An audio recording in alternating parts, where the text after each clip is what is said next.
Ladies and gentlemen, welcome to my first podcast with my special guest, former US soldier, fighter, like a volunteer in Ukraine, and a very good friend of mine. Thanks for coming and hello. Hello. It's a pleasure as always to be here. Thank you for inviting me. If you were to introduce yourself to the audience, how old are you? Who are you? Where are you living? Johno is, what everyone knows me as. It's online gamer tag, IRL name. I'm from Kentucky, the state of Kentucky in the United States. So I am American, half Korean, half Caucasian. And yeah, that's basics of it. Just a guy living life. Okay. If we'd like to ask you, what is your experience with the military?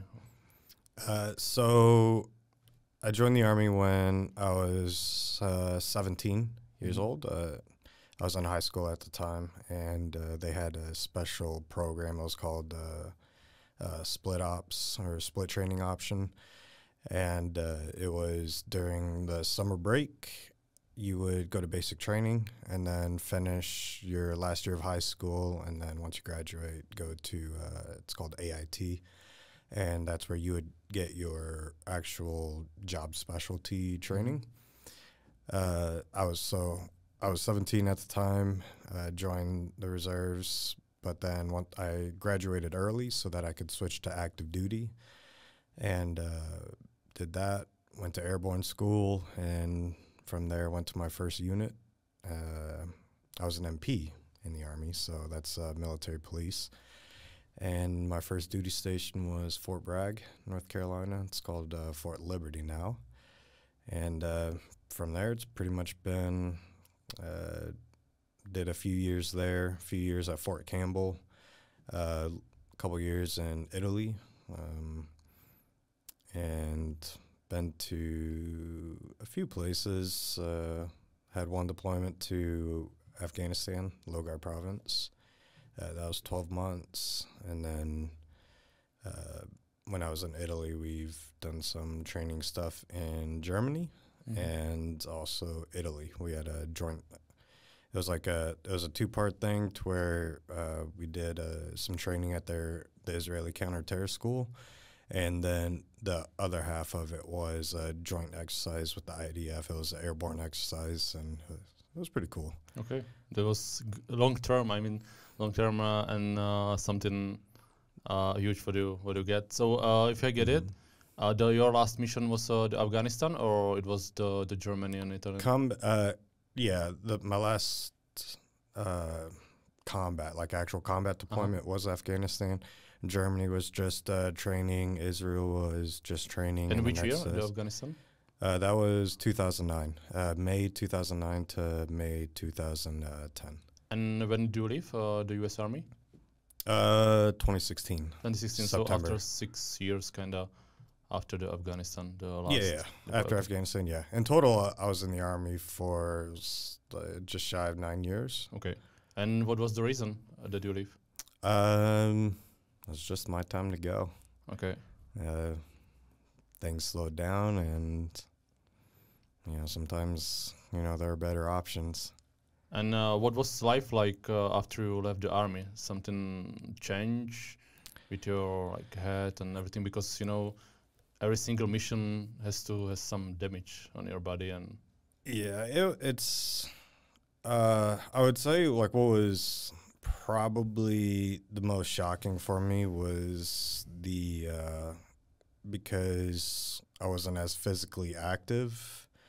It was kind of awkward in that it was almost like I was having more physical pain, but I wasn't as physically active. And so it was kind of like a reality slap of why, physical fitness is, somewhat important.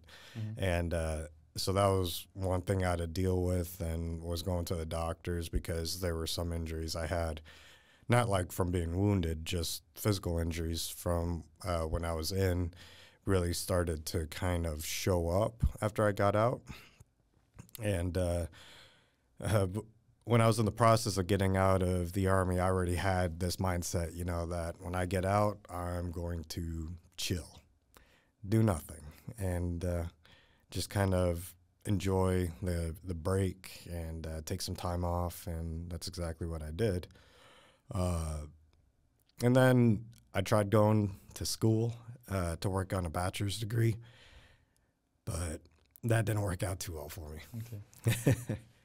You speak about PC games or your nickname. If you can say to audience, how did you and I meet? So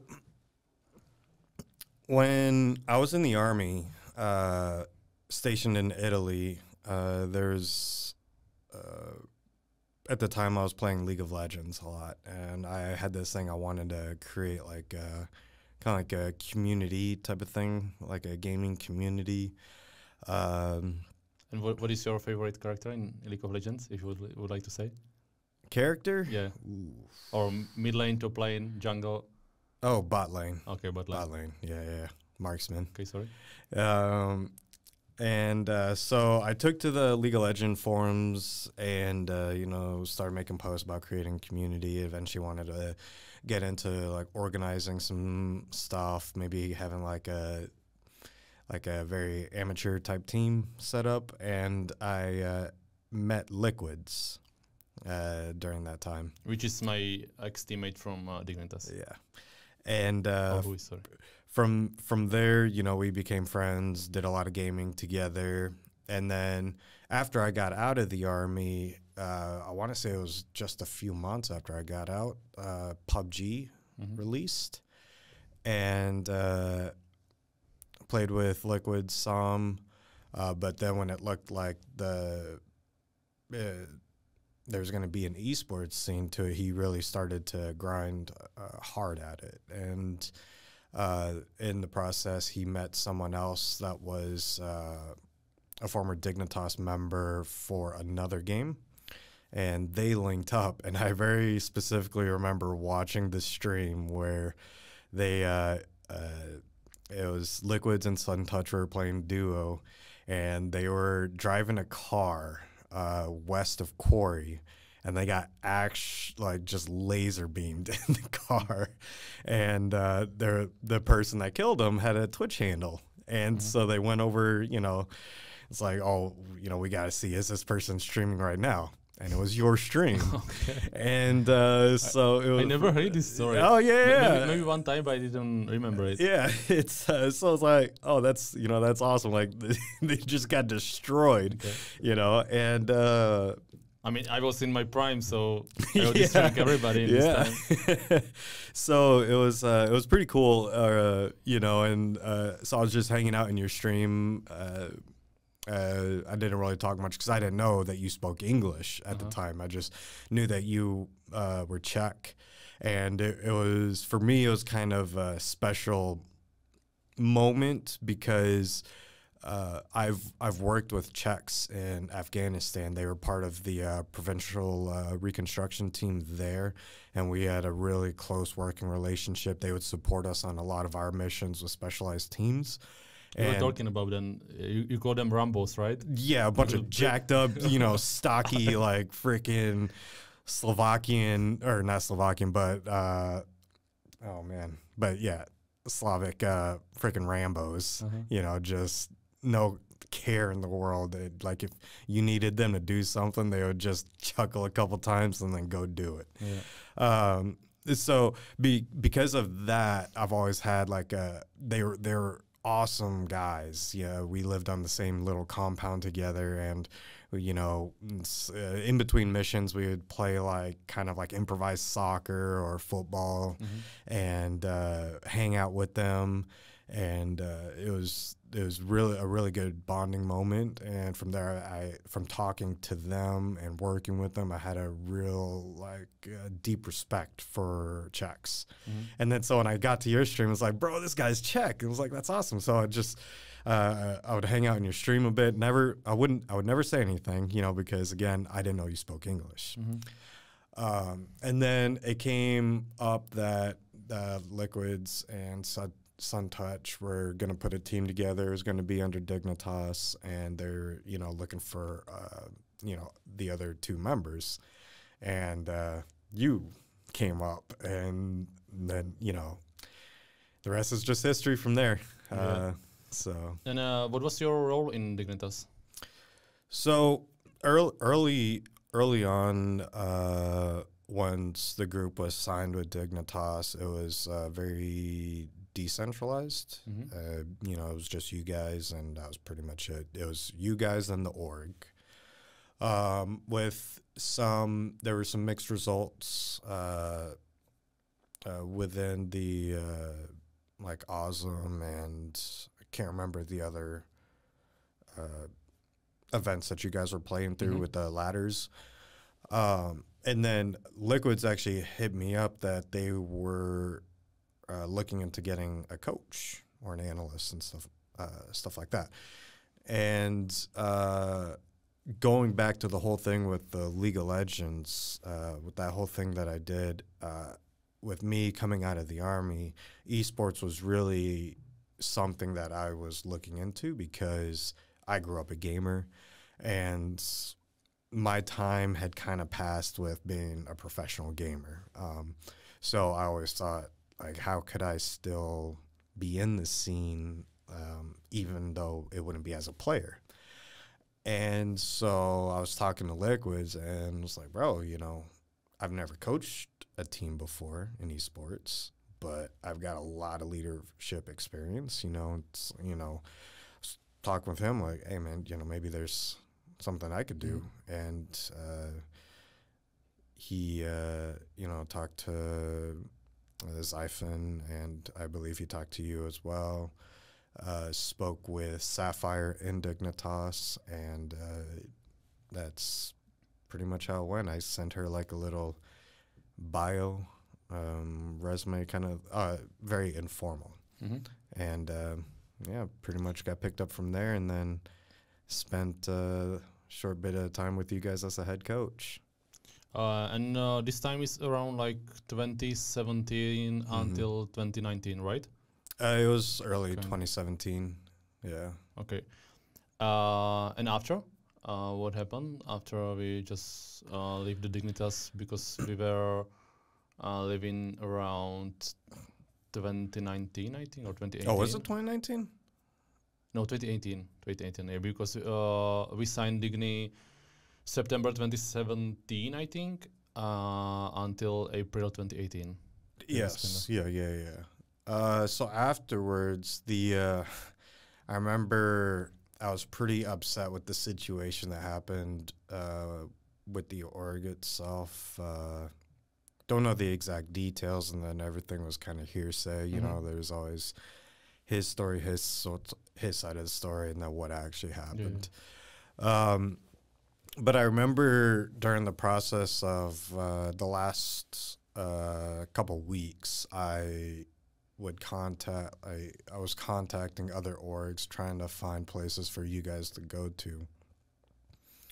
And that's when I really started to get frustrated with the esports and this isn't at the fault of the game or anything like that, but just the nature of the scene itself, with how unorganized and unprofessional it was, to where it was kind of very the kind of buddy system, but then, you know, it was just, you know, contacting people and then saying, hey, you know, yeah, sure, I'll reach back out to you later on today, you know, and stuff like that. And it was, you know, there were quite a few people that the way they acted in my interactions with them, it was kind of like their shit don't stink because they're professional gamers, you know. And it was like, okay, and it got pretty frustrating. So I went about my separate ways and just kind of figured like, yeah, you know, maybe this whole thing isn't for me. It's a different world when you come from something well established like the military to something that's still young, being the whole professional esports scene as a whole. So I just decided to kind of cut ties and go back to normal life, bouncing around between a couple jobs, and that was pretty much it. You were talking about that you are not maybe hardcore, but you are a gamer. Do you play any PC games or games on your laptop in Ukraine, in the war? Yeah, so growing up, I wish I could remember it, but it was like an old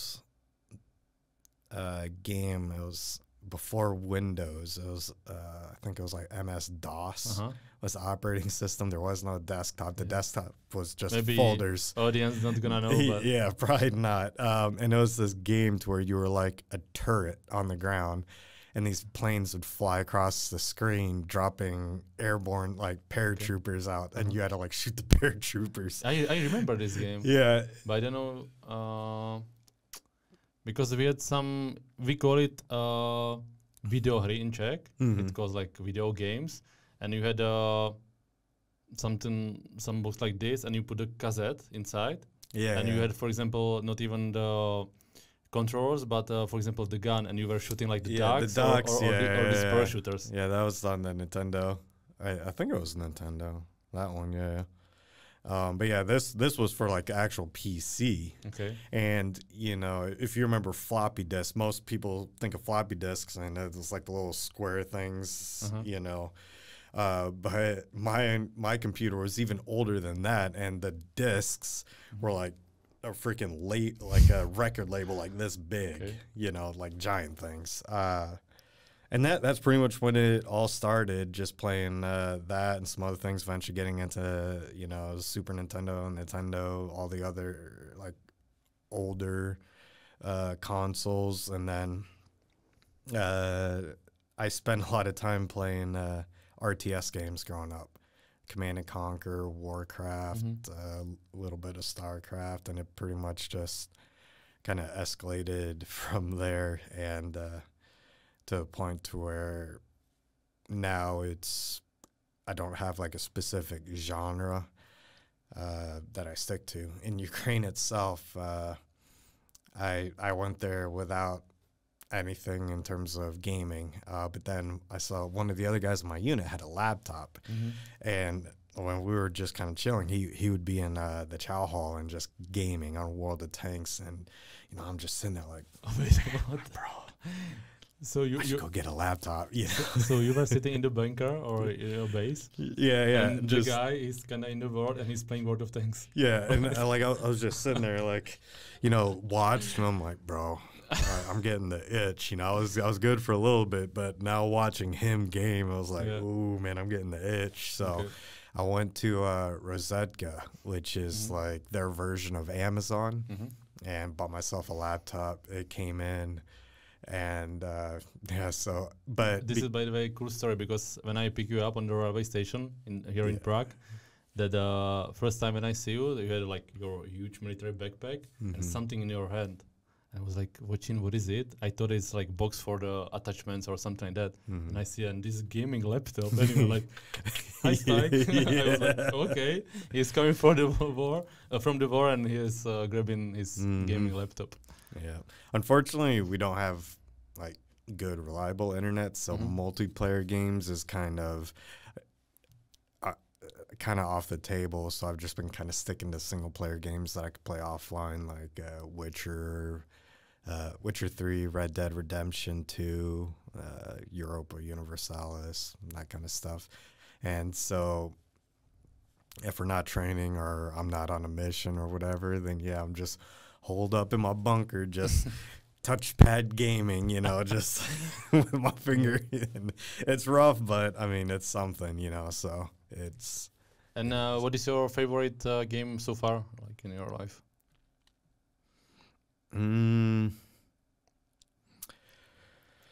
I would say for like when I'm just trying to chill, then Europa Universalis 4 would probably be my favorite. It's, you know, it's not a fancy game. It's like 11 years old now, I think, but it's extremely chill. It's just a map simulator type of grand strategy game.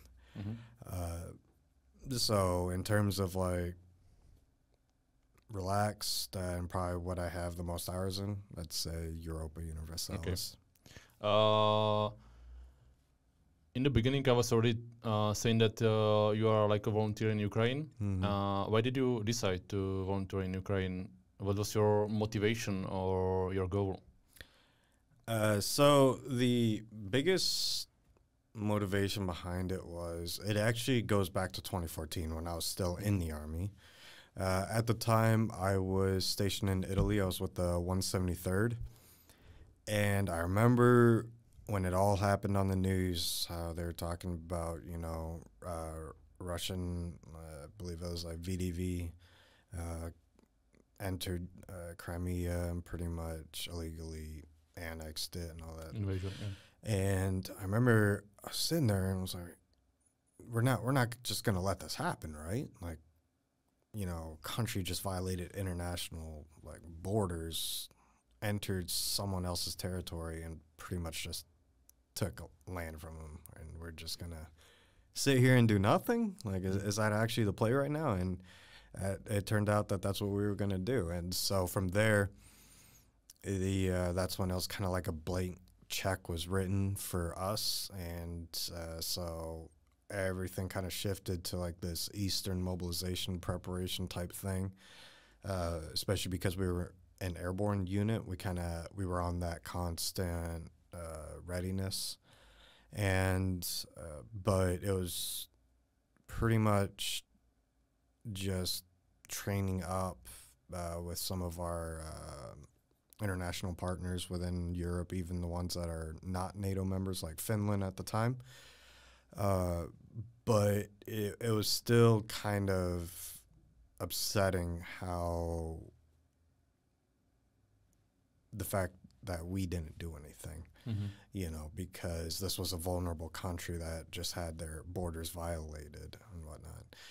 And so I got out, and, you know, we did the esports thing for a little bit. And then after that, I was bouncing around, just regular jobs, tried going to school.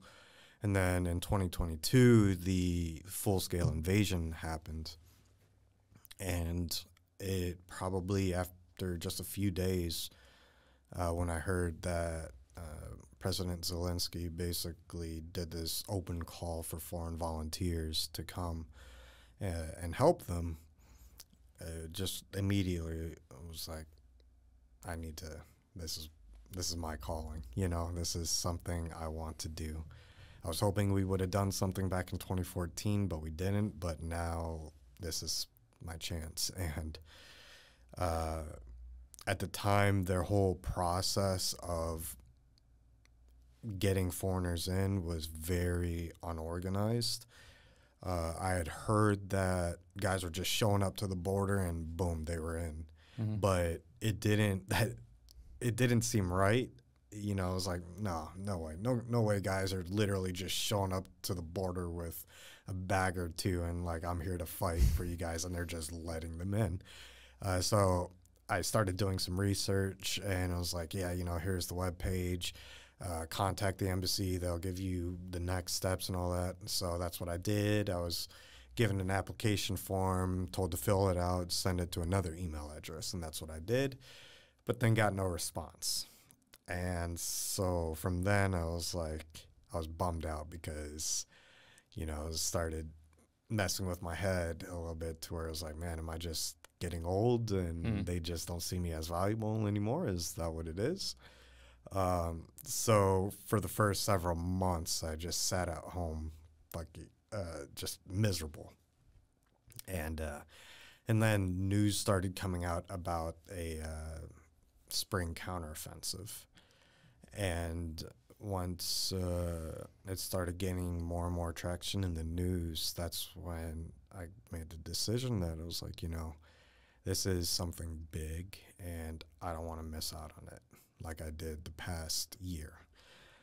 So I started doing research again, and then that's when I found that they had redone the process to officially apply. And went through all that and got accepted, and that's pretty much how I ended up in Ukraine. And did you ever ask why they didn't even answer for the first form? I did ask the Ukrainian that's in charge of the current system, and he said that in the early days when the full-scale invasion first happened, they didn't have it wasn't organized at all. Okay. Because the whole idea of nations recruiting foreign volunteers to be a part of their official military is just, in that scale, hasn't been done really. Probably, I don't know, maybe World War II or something, maybe possibly. French Foreign Legion might be somewhat relatable in that sense, but they've been around for a long time, so they've had time to kind of get their system in place. For Ukraine, this was something that they literally just whipped up in the moment of being invaded. So, what does a person who wants to go to Ukraine as a volunteer have to do? You told us about the form, some application. So they can just show up to the border, 100%. And if you're from a nation to where you do still want to go to the website and check visa requirements, because many European countries, the US, for example, you don't need a visa. You can stay in country for 90 days. So you can literally just show up to the border. And there's a recruiting station generally just on the other side that you can go to, and then you'll go through the process. But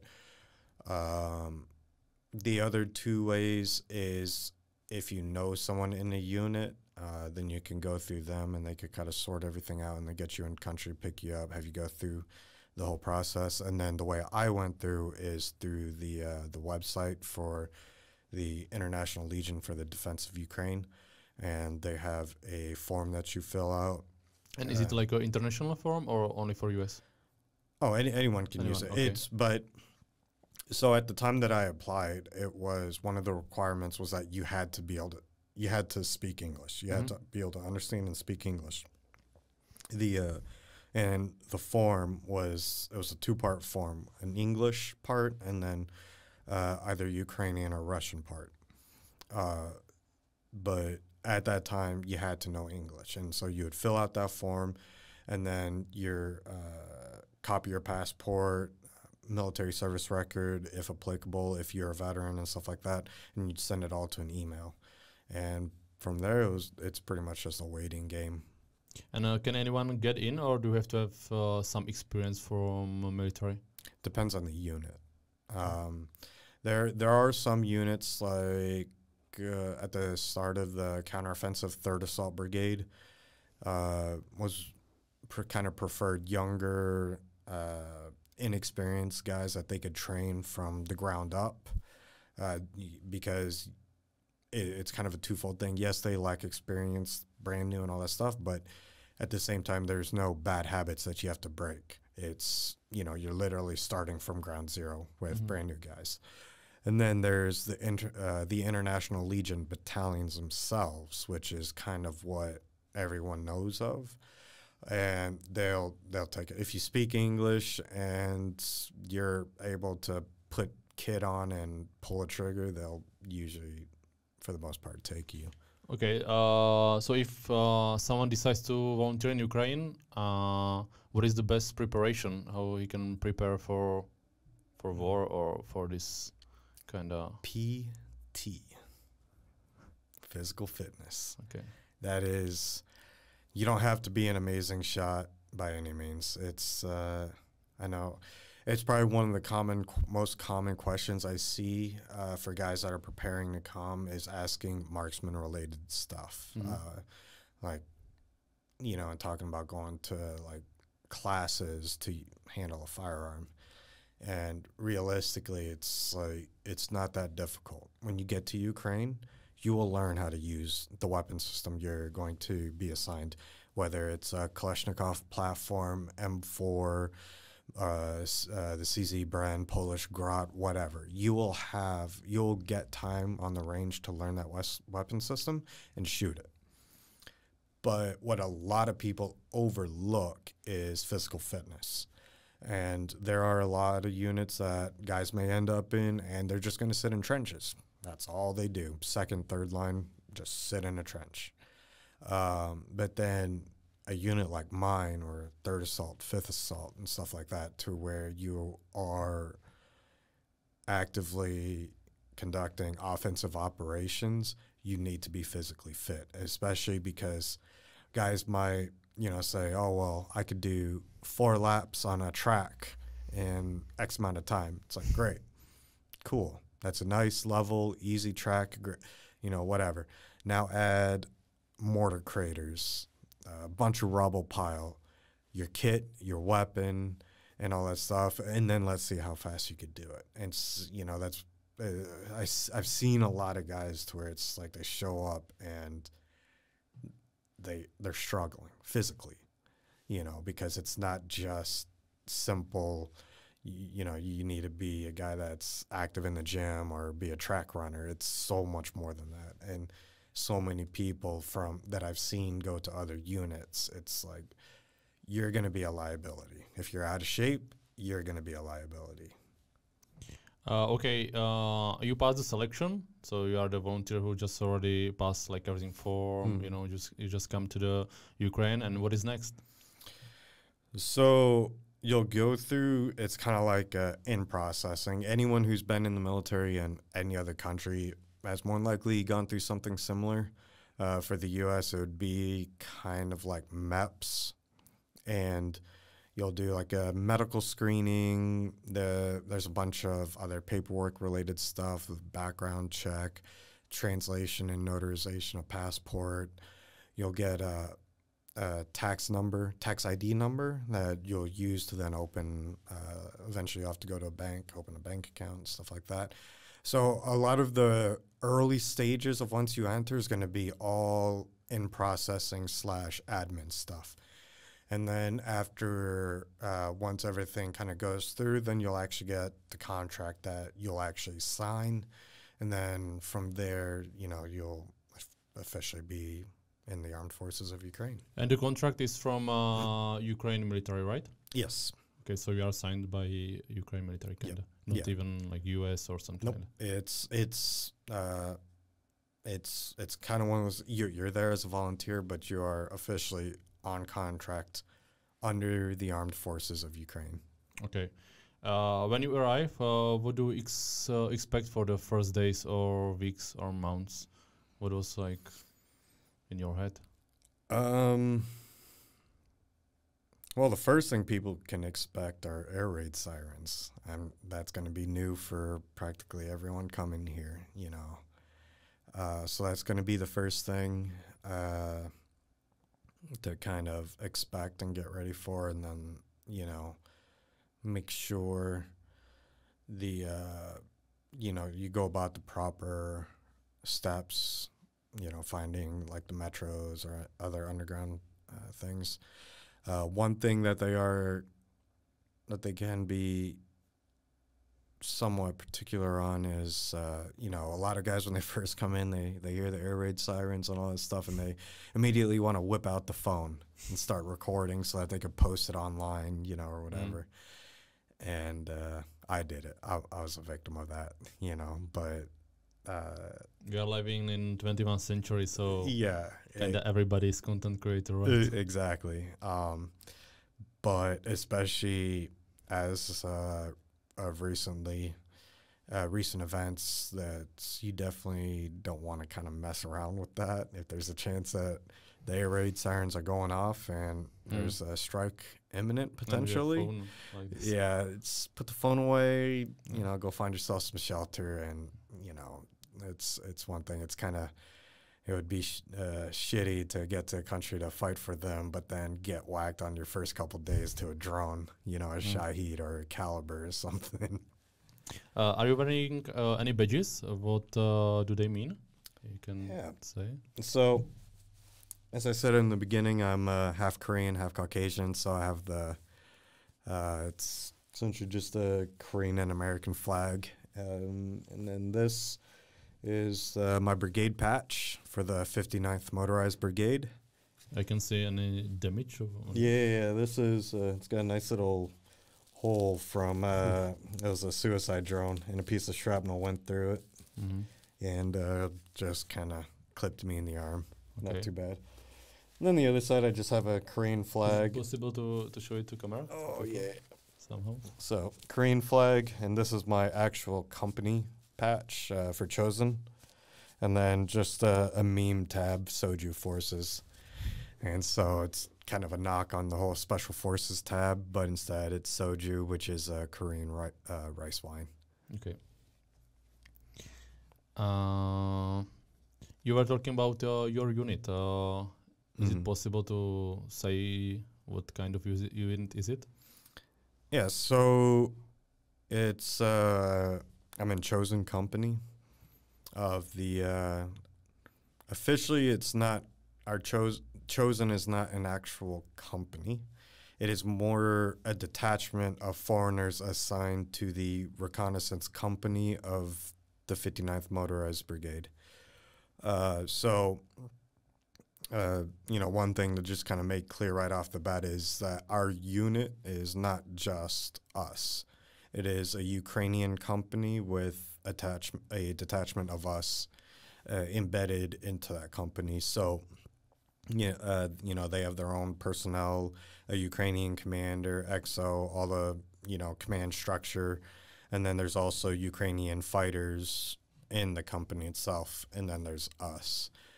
On paper, we are a reconnaissance company, but we kind of joke that we are a recon by fire type of unit, not a proper reconnaissance company.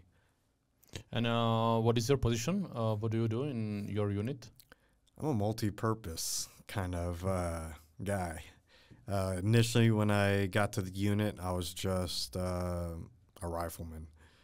And for my first stop, I was a Humvee driver.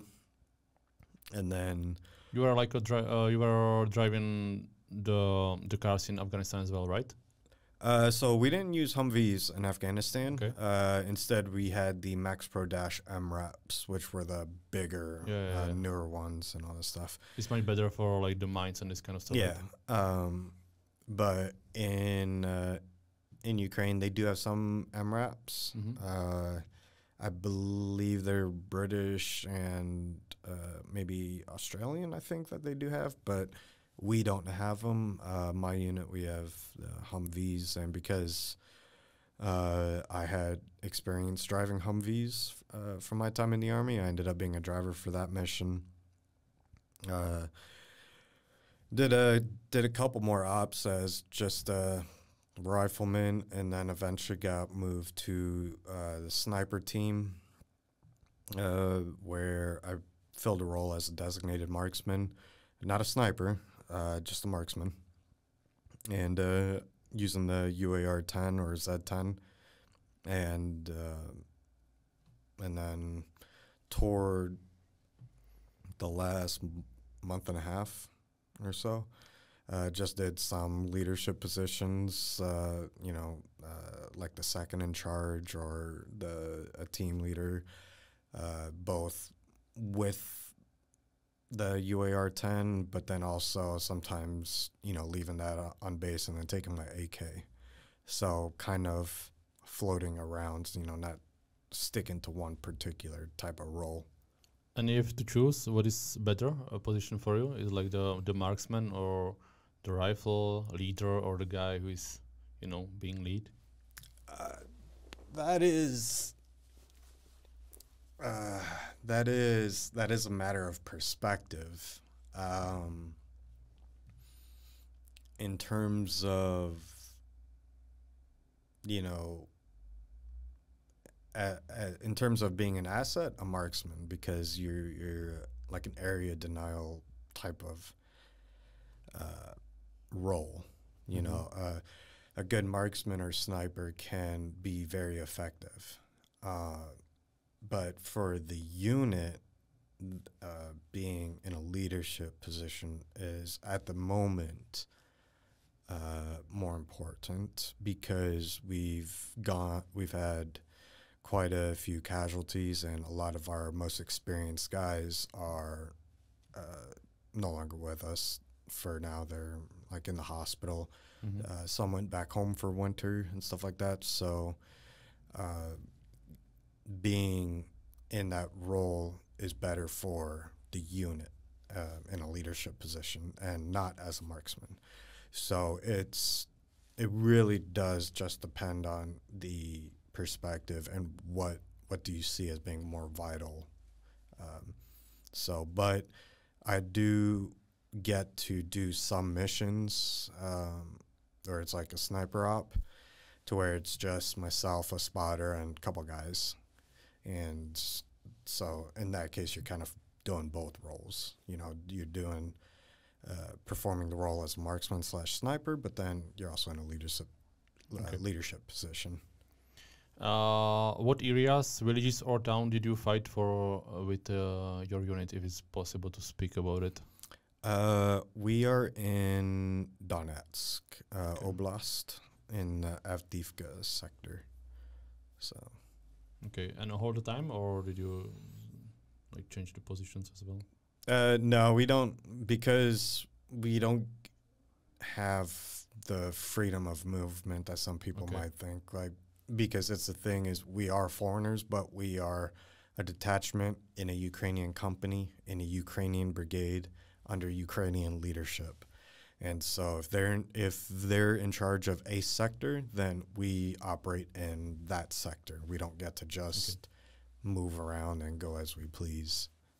If you take it personally, what is the biggest problem in the world? Because when you were fighting Afghanistan, weather, temperature, kind of like nature was totally different. So what should be like problem for you, or what you can see a problem? The biggest issue is the language barrier, by far. Like, I initially thought that we would just be kind of working amongst ourselves, and so English would get you by just fine. But then when you're actually out there, you're working alongside other Ukrainian units. You're reporting and communicating to the battle space owners, which is a Ukrainian officer, team, whatever. And so if you don't have a translator readily available, then things get really chaotic and confusing when you're trying to get and send information, but you don't speak the language. You don't speak Russian, you don't speak Ukrainian, and whatnot. Most of the time we do have a translator, but he's usually somewhere else. Like, he's with the commanders at the HQ with the radio. And so that is convenient when you need to send information or receive information.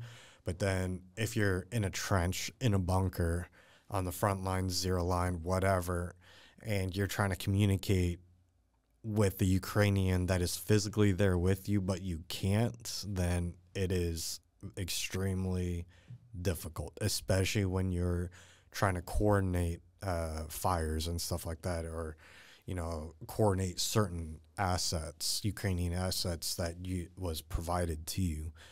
So what I get, your unit is not all about like volunteers all the world, but we have the mobilized guys from Ukraine in your unit as well, right? Or they are kind of like helping you and they are around you? In my unit specifically, no, but within our AO, yes, because it's not necessarily just our unit where we are.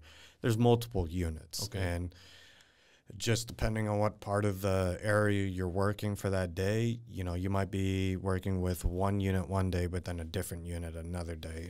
These guys might be volunteers. These other guys might be mobilized. It's just kind of, you know, you find out when you get there type of thing. And if we take it from the like weapon side, what is like the most effective or most used weapon in this kind of war? Because, you know, we are living in 21st century. You are talking about the bomb drones and this kind of weapons. Yeah, drones. Drones. If there's a way to sum up this war, it's drones, drones, and drones. It's, I mean, drones have become such a cost-efficient, deadly weapon within this war, because they're not just a weapon. They can perform duties as surveillance. So you have a lot of the DJIs that are used as surveillance, and now more and more units are getting more and more thermal drones. So daytime operations, nighttime operations, regular camera, thermal camera, it doesn't matter. It's when you have this asset that can provide so much information across such large area.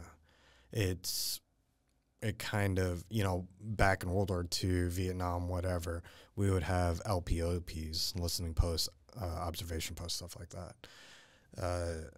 But they kind of boost that role, And then you have the weaponizing of drones as well. And, you have dropped munitions from drones, and we're at the point now to where you've got anything from grenades, improvised explosives, AT mines, anti-personnel mines.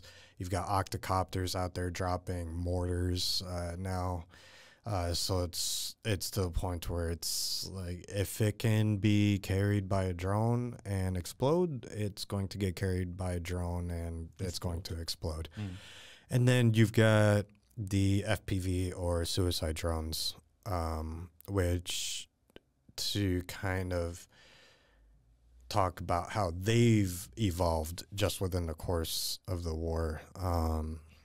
Now we're at the point where most groups just kind of 3D print them, something like that. Just very simple, non-expensive, $300, $200, something like that, drones. You attach an RPG warhead more often than not, and essentially you've got something that's just a few $100, but has the capability of knocking out a multi-million-dollar tank or armored fighting vehicle, something like that. And now there are thermal FPVs. So before, nighttime used to be our advantage because you didn't have to worry about FPVs, but now there's thermal FPVs. And people might think, well, thermal, that seems kind of a waste. Those cameras aren't cheap.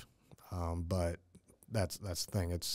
You already know the unit is disposable, so you don't have to get the best thing. And so that's what they're doing, is just slapping like these cheap Chinese thermal cameras on their drones, and then boom, you've got a thermal FPV drone. So if I will just imagine it, you mentioned the drones, which are used as bomb drones, but also as a strategic. So, for example, some guy is kind of like sitting behind the cameras, live watching the situation and trying to call what you have to do, what is happening, and trying to help you, or? Yeah.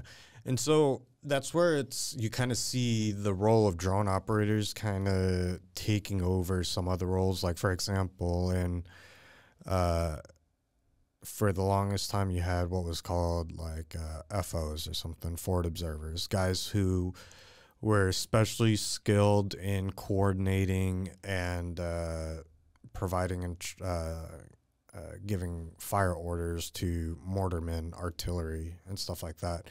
And they would do the request, watch for the observation, or observe the rounds fall, impact, and then give adjustment, so forth.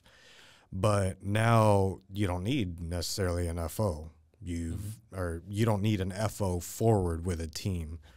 Now you could just use a drone. And, if you need to give like proper, very specific adjustments, yeah, sure, you could have someone that's like an FO there with the drone operator just looking at it and giving it. But I mean, they see it drop and they're like, all right, yeah, go this way, some boom. But both sides are using it, right? Like Russians and Ukrainians as well. It's kind of like a drone war, if you like to say like that.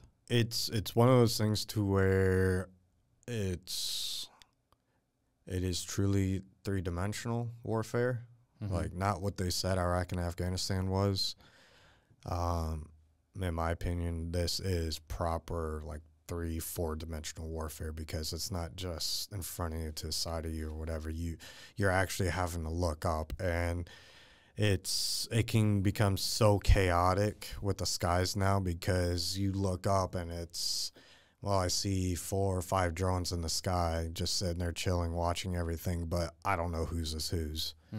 You know, but that's just the nature of it. You know, there's a drone. Is it ours? Is it theirs? I don't know. I was thinking about and trying to imagine the situation. So if you have the guy, or doesn't matter if you are the Russians, and they are watching the situation, and they can, you know, like zoom in, zoom out, watch who is against you. So you are kinda ready if you are some mission that you already know who is versus you, or they know that, for example, your unit is facing them. Because, you know, in the world, you probably know about the enemies, right? You know which is like the best unit, or which are pros, how the volunteers looks like, how mobilized looks like, because they have different gear. So with this kind of like drone, live cam watching the situation, you already know versus who you are fighting in this kind of situation. To a certain degree, yes. I mean, we do have a general idea of what units we can expect to be in our area. It's never 100%. But we don't necessarily concern ourselves once you're on the ground with, like, hey, can you tell who we're fighting? You know, that's just something that doesn't really, it's kind of like non-applicable information. It doesn't matter, you know. Yeah, but still you can expect something, like some weapons, you know, like some units are using this kind of weapons, or they are acting like this in this kind of area. Yeah, it's I mean, yes, different units bring different capabilities, are you know, trained differently and whatnot, but that's where it's like, it really depends on the type of mission, and we've kind of seen guys from all over the place being used, so it's not necessarily consistent in the sense of you're always going to see this unit performing this type of duty. I mean, like, we've even had you know, Russian artillery guys playing the role as a stormtrooper, you know, so it's like, you know, it's just really kind of hard to know for sure, and it should be shaky information, right, if you are going to work with it. Yeah, it's kind of like we look at everything with like a 50-50 kind of point of view, you know. It's we get as much information that we can, but if, you know, if there's something that we don't know 100%, then we just kind of roll with it. You are the expert within the ground unit. How are you different from the others that are in your unit by their experience, or what do you think you are kind of like the best? Best in Ukraine? No. I'll be humble about that one. But best within our AO, I'd say we are one of the best. We've been from a statistical point of view, been very successful in our operations. There were a few to where the Ukrainians would try to assault positions, failed 2-3 times, and then send us, and then we succeed on the first try. Hello. And then yeah, so I would say that we are one of the better assets for Ukraine, but it's kind of, you have guys popping in and out all the time, so it's like, you never know, you might have some Jack Reacher types show up, and it's like, oh, so, and you know, you don't know what they're doing in your AO, but they're here, and so you're no longer the best. But we are definitely better trained, better equipped than like your mobilized Ukrainian, even than most of the volunteer Ukrainians. So that's how I would put it. How are the Ukrainians better, and how are the Russians better? who is better in offensive, who is better in defensive. It's like both sides. That what is different between this kind of sides? I would say in my sector at least that the Ukrainians are better at attacking, but the Russians are better at defending. I would say actually on the entire front line, the Russians are probably better at defending because they took time to build up positions and all that stuff. And it's just, if you compare some of the Russian positions to Ukrainian positions, you can kind of tell the difference in who put more work into building up, fortifying and stuff like that, and then having secondary and tertiary positions set up further back. And why is it why they are better in defending? Because of people are more experienced or more focused, or they don't that they have to, or that I don't know. I mean, because when I saw some photos, you can even see it with the bunkers and how to say it, where we are hiding, like the the lines. How to call the it? trenches? Yeah, you can see it in bunkers or trenches. Like the trenches are totally different for the like Russian side and for the Ukraine side. I'd say that's 50-50 because, and that's where it also just depends on the sector. Like when I see videos of guys fighting in Bakhmut or Crimea, Zaporizhia, it's like their trenches look way different than our trenches. And then even where we are, there have been some Russian trenches to where it's like they're good, proper trenches, but then others, they're just as shit as ours, So it's like it depends. Yeah, the trenches themselves and the state of like bunkers, the Ukrainians are no different. I would say they do just as good of a job, but in terms of the scale of the wider or the bigger picture, I think the Russians did better to set up defenses in that like the having secondary lines, proper trenches, trench lines, minefields, the dragon's teeth, and all that stuff. But it's you could take a position from the Russians, but that doesn't mean you're free to make a breakthrough. You still got more. There's going to be more positions, trench lines, bunkers, and stuff like that you're going to have to also take. And is the problem that Ukraine is kind of like more or less just a plain? There's no mountains, no hills. I would say problem, or is it better for the Russian? Or as far as the terrain of Ukraine, it really makes the so from a strategic point of view, terrain is a very because for massive example, factor. You were talking about the sniper or the MR. So if you have this kind of role, how can be like above them to see people? It has to be so hard. Like there's no hill, no mountain, nothing, and you can't even build something about the trenches, right? Yeah, because everybody gonna see you. Yeah, the problem is that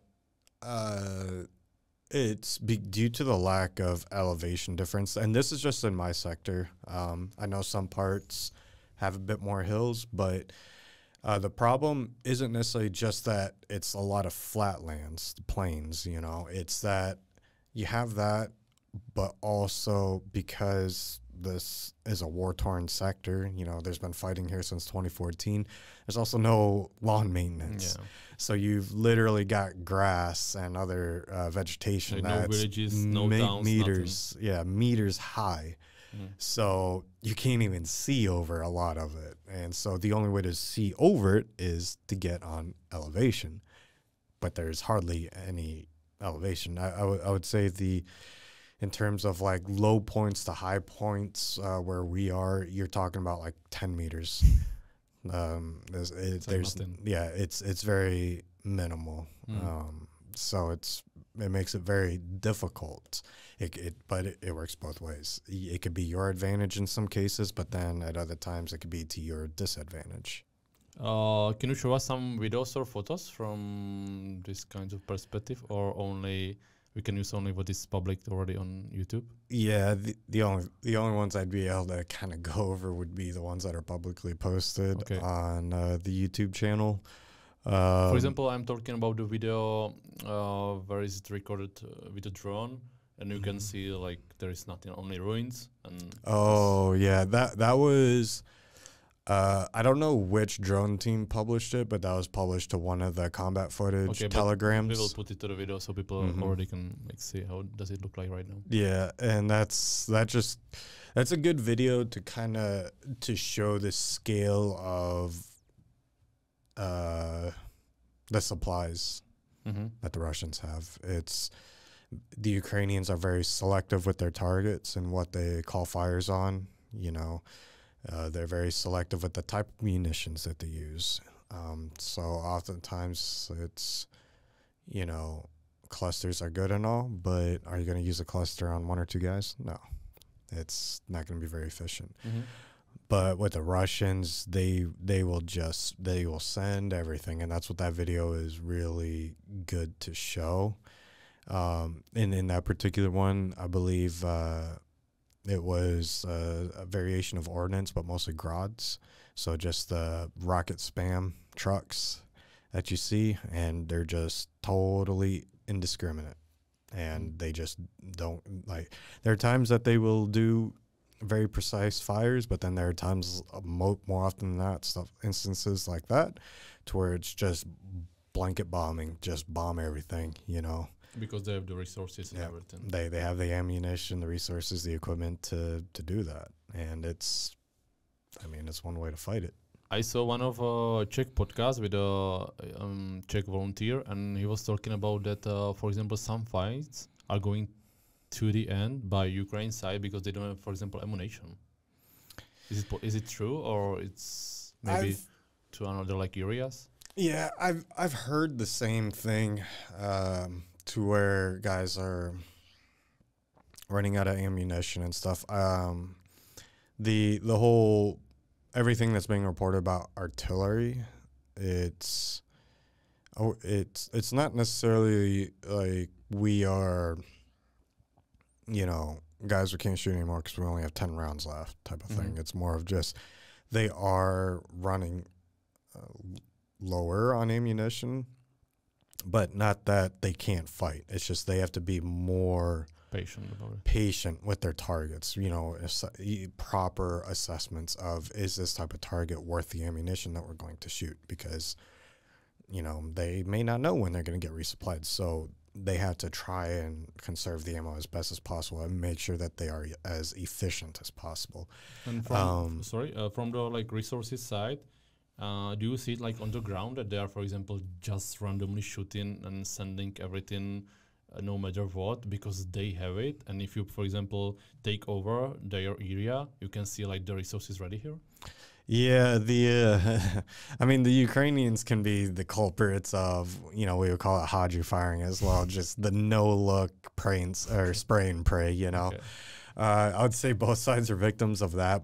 Within the positions themselves, it's not too bad in terms of having AK ammunition and stuff like that. But yeah, it's same thing to where even on the Russian side, take a trench and like you're gonna have like a few crates of ammo, a couple rocket launchers, a couple PKM machine guns. We've even found there's one trench that had the US M320 grenade launcher in it. So I mean, Ukraine trench. No, Russian trench. Yeah. So they more than likely took it when they took a Ukrainian trench. Type of thing. So it's like, yeah, you're gonna see stuff like that. And but you are fighting with 70-80% weapons are the Soviet, right? Yeah.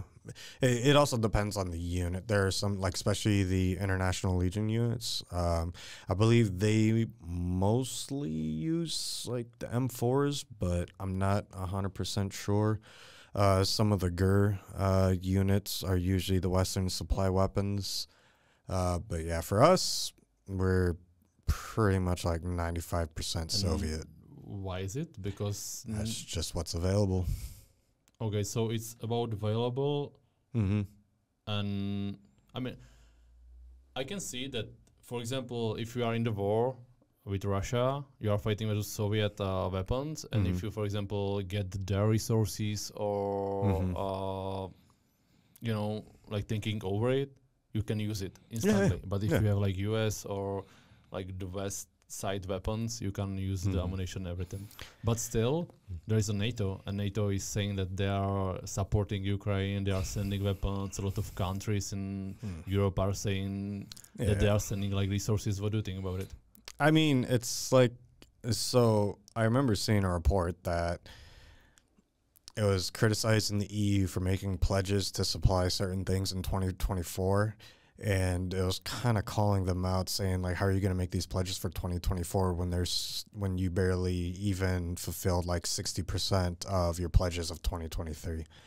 And it's a valid point. And then on top of that, you know, like in one instance, Poland sent a lot of grots, and it looks like a good rifle, but the ones that we had specifically were the Gen 1s. I believe they're on Gen 5s now in Poland. But the Gen 1 grot is an absolute piece of shit. So, I mean, it's like you look at it and it's like, here's some weapons. Like, okay, cool, great. One problem, 5.56. And like you said, you take a Russian trench, they're not going to have 5.56 in their trench. That's what makes using the AK-74 so convenient.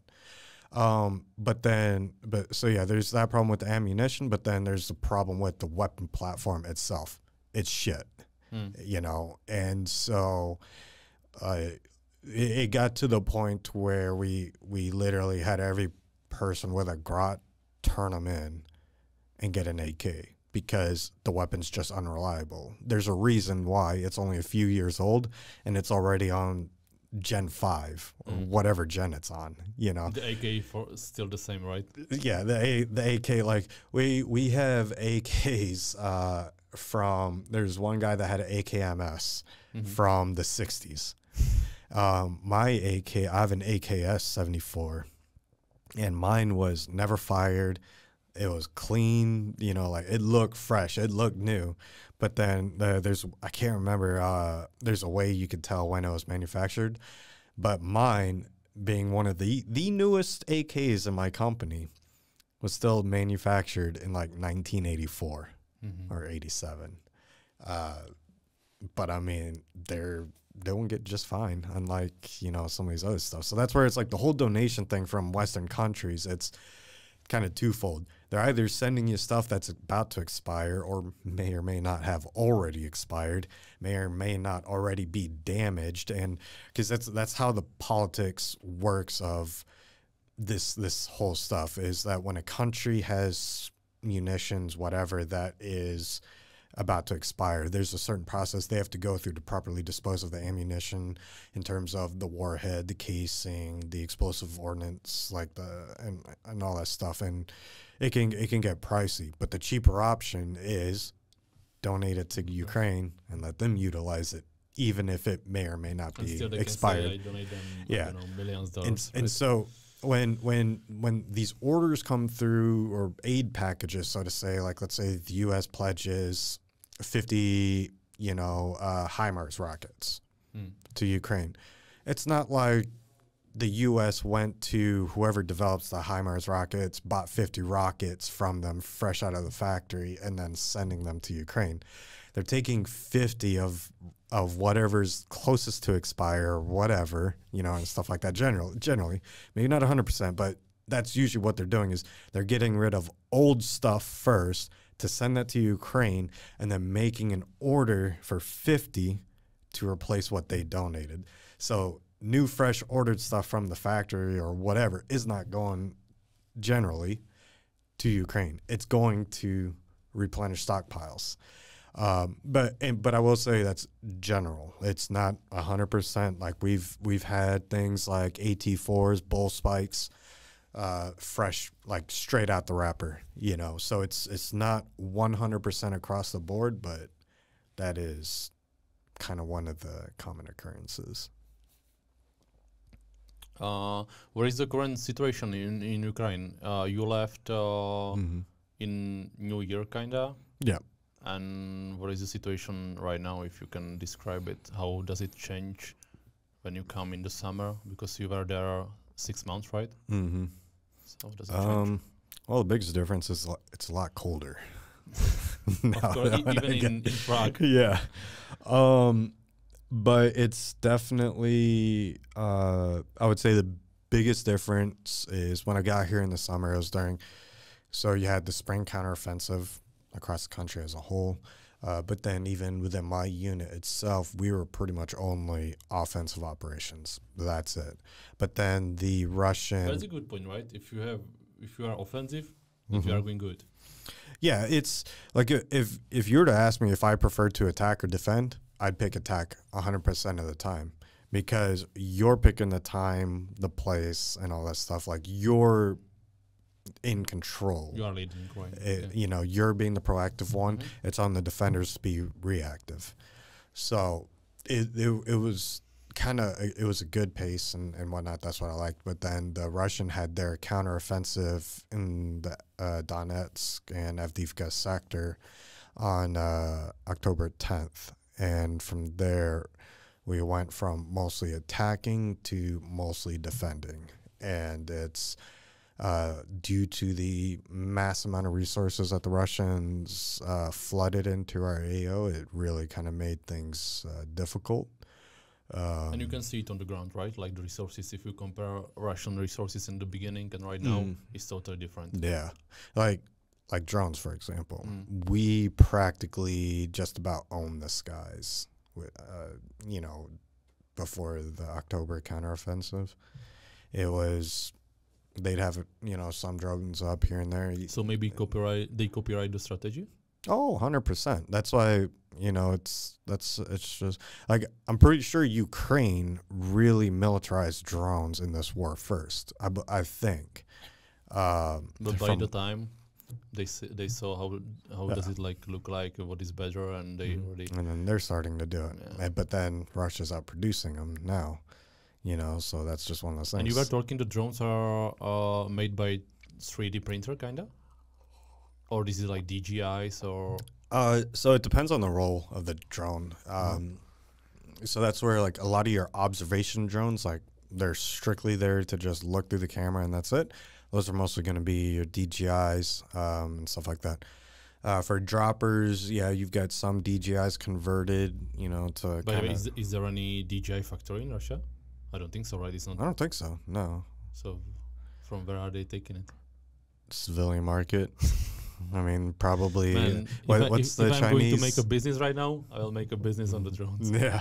No, I mean, that's a thing to where it's like right now, if you're a startup company in Ukraine, like it's if you specialize in drone, it's like money's probably going to be pretty good to Ukrainian standards. Yeah. But yeah, it was. I remember there was another report I saw where it was. Ukraine is utilizing like an absurd amount of startup companies, like 500 startup companies, you know, for assisting in like drone production and development. So, yeah, I mean.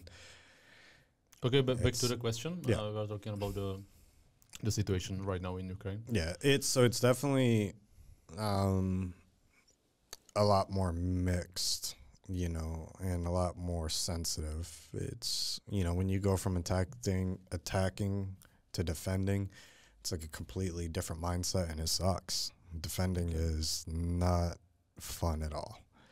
And can we say that Ukraine is losing ground and losing the war right now, or no? The war as a whole, I don't know. It's I don't have, you know, those kind of details of like the other sectors, and using the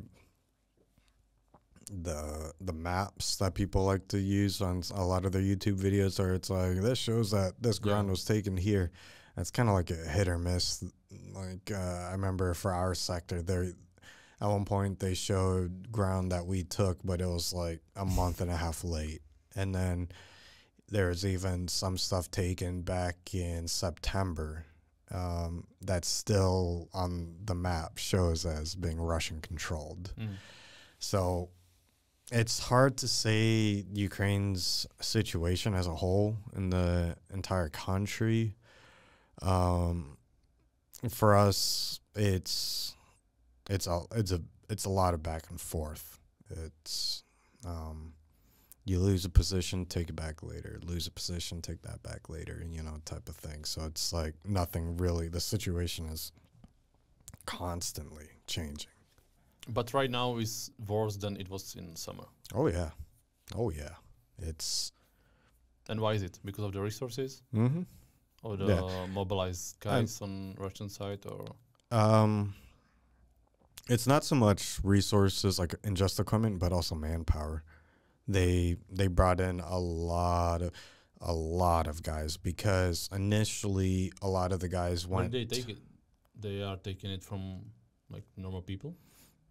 No, so mobilized or what kind of people are there? Mobilized people. Yeah, they've got their their whole mobilization period that they go through, but then they were also mobilizing people from the Ukrainian territories. So like, yeah, but if you are taking mobilizing people from Ukraine, which is like this, and Russia, which is like this, it's a vast difference. Yeah. But for us, it changed because when the spring counteroffensive happened, they put a lot of resources into stopping that. And then, so that's why things were pretty chill for us at the start, because the Russians weren't focused on our sector. They were focused on the Bakhmut sectors, Zaporizhia, and stuff like that to stop those pushes. So we were talking about the situation right now, and I have a question. Have you ever been wounded in any way, or how? We were talking about the bomb drone. Yeah. I've been to the hospital twice, wounded once. The most recent one was just to get checked for TBI. But yeah, this particular instant, it was actually in this arm. Mm-hmm. That was a suicide drone. It detonated kind of in front and above me, and a piece of the shrapnel came in, went through the patch, but I have a tourniquet in my pockets here, and when the shrapnel went through, it hit the tourniquet, and the tourniquet actually stopped it from going all the way, like actually puncturing my arm. And so that's why, like, it's looking at the scar. Than the West. Yeah. Honestly, that's why it's been joke. It's like, man, and I'm just gonna. The tourniquet what we bought in Prague, or no? Because it might have been. Okay, because when we were in Prague like half year ago, when you were coming to Ukraine, we were buying some tourniquets. So so that's why. So maybe Czech tourniquets. Yeah, maybe. Shrapnel. Definitely. It was a pretty. Kind of, it sucked in the moment, but funny looking back at it. I was kind of disappointed because I remember when I was checking, I pulled the tourniquet out and I saw it because it was the windlass, the part that you actually spin, and it was completely broken in half. And not thinking anything of it, I looked at it, saw it, and just tossed it. But it's like, man, I wish I kept that tourniquet because that would have been like awesome, like souvenir to keep. True. And it was like the worst experience of the war, this one, or what is your like the best or the worst scenario, if you would like to speak about it? I mean, it sucked in the moment because it hurt like hell. It didn't go through my arm, but it still hurt. It was kind of like on your biceps, right? Yeah, it was like just on the side, so kind of in between the tricep and bicep. Is where it dinged me, and it hurt. It sucked, but it was not that bad overall compared to like other guys' injuries. So I was definitely grateful for that. I would say as like the more recent events kind of makes probably for the worst experience, just because it's like when you're out there and it's just, you're just getting pounded all day, AGS, then some Dushka fire, then a suicide drone's coming in, then a dropper drone, and then some mortars, and it's just that all day, even when you're just kind of chilling in like a bunker or something. But it's but it's just, you know, boom, boom, boom, boom. It's just like, oh man, like it really kind of like it's almost like you could feel your mental fortitude just kind of beating on you, like, you know, don't break, and it's like, you know, I got this, I'm gonna make it through it, you know. So it's just, and lately it's been, you know, they've been sending, Russians have been full send, you know, with the ordnance, and so it's just, it sucks. And back to the question, the best or the worst experience? Well, I would say that's the worst. That's the worst, okay. In terms of the best, honestly, the best experience has been meeting and training with everyone in my unit. And, you know, it's not to, like, over cliche that type of thing, you know, because you hear so many guys talk about it that were in the military, the bond of brotherhood that you make. But in this particular case, it's different, especially with my unit in particular, because we're very prideful in our unit, and the thing is that most conventional militaries, especially the U.S., you're spending months training back in the States before deployment and stuff like that. So all that time, that's when you're building your cohesion and stuff like that, you know, and working on team or unit development and stuff like that, and making sure that you guys can work together well. So by the time you do deploy, oftentimes you're looking at 6-12 months of preparation time. All that time to know who you're going to be with and stuff like that. But in Ukraine, you're literally showing up. Some guys came with, like, you know, 2 guys or whatever, you know, so, like, they might know each other from, like, back home or whatever. But in, like, my instance where I came here alone, you know, to show up, and you're in the fight when you show up. You know, there's no pre-deployment buildup and all that stuff. And so training with these guys, getting to know them, and kind of working on that bond from scratch while also fighting, kind of made the relationship and the ties to each and every single one of these guys a lot more significant, I would say, than when I was in the Army. And so I would look at that and say that's the best, because I know a lot of these guys after the war, you know, when we're back home, and, you know, I know I'll be able to look back and be, you know, like, I'm glad I met this guy, you know. I'll probably hit these guys up, like, you know, what's going on? How you been? You know, what you been up to since you left Ukraine, you know? And is the relationship right now with these guys above, like, everything what you had before you came to Ukraine, or no? I mean, I would... Because, for example, right now, you are back in the Czech for vacation for 1 week, and you are going back to Ukraine after you know what is happening here. How is it, like, worse than it was before? Yeah. So right now, is the relationship, like, above, like, everything? That's the reason why you are coming back to Ukraine? It's a big factor, yeah. It's one of those things to where you've built that relationship and all that stuff, and it's hard for me personally to want to step away when I know that there are guys still fighting, especially when you have guys that, you know, can no longer fight, you know, whether it's guys that were severely injured, or guys that were killed. You know, so it's one of those things to where I could go home. I don't have to continue fighting. You know, as many people have told me, I did my part. Sure. Yeah, of course. Like, you were on the, I'm not saying front line because it's like zero line. Like, you are facing to the people. And so if you decide to leave today, Is it possible, or does that mean anything bad for you? I mean, I could technically, yeah, just not go back. But I would officially get listed as AWOL, or so I don't know how the crimes work in Ukraine when it deals with foreigners, but yeah, I'm pretty sure I'd be listed as AWOL. Like if you are not taking it from like rules or these contracts, but you still were half year, fighting for the state, which is like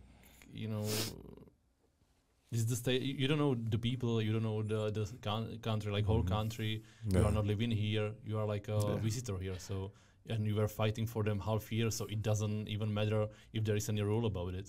Yeah, and that's why I could walk away 100%. I don't like the proper way to do it would be to go back, tell them, hey, I want to go home, break contract, and all that stuff, and then go home. But yeah, I could totally like just stay here and not go back. But the thing, just to go back a little bit when talking about like the whole bond and relationship, that's not even just with the foreigners, the other foreigners. That does also extend to the Ukrainians, because like I said, we have Ukrainians in our unit. And, so the bond and relationship has also been formed with a lot of those guys, and the, and that's what kind of, I think, sets this war apart from any other, is that,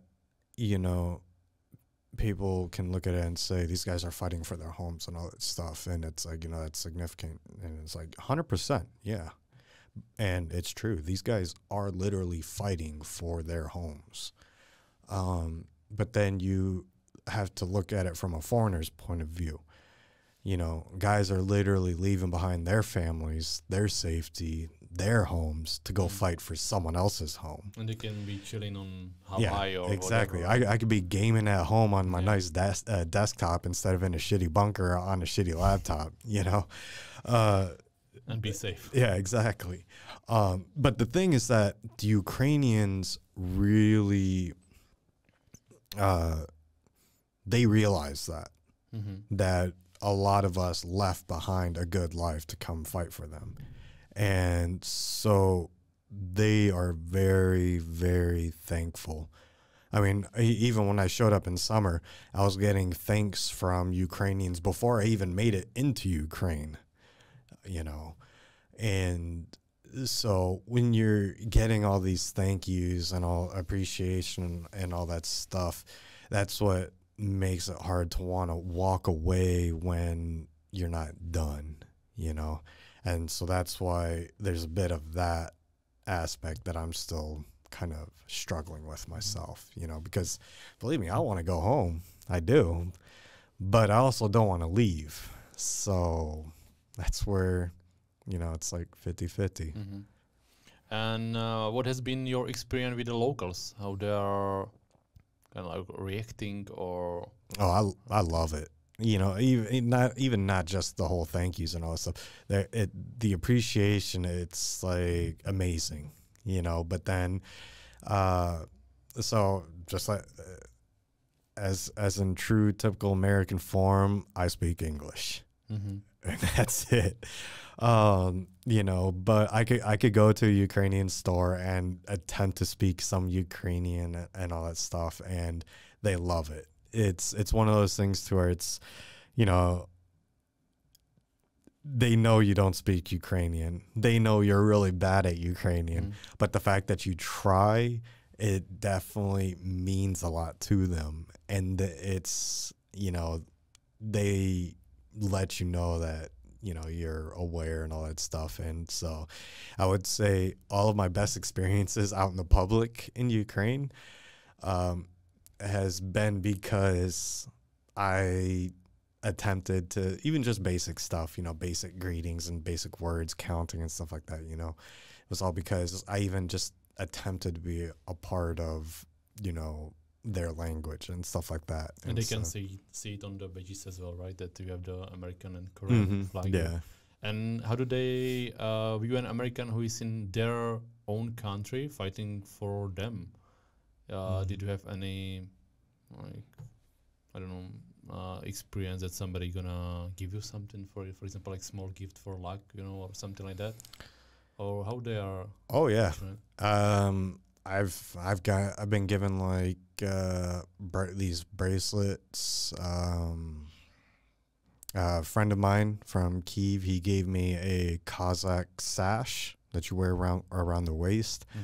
And so every mission, I put it on under my battle belt and whatnot. And so there I am, a Caucasian Asian wearing a Tatar Cossack sash to battle, you know, bringing back the Mongolian horde style or whatever, you know, kind of appearance. But yeah.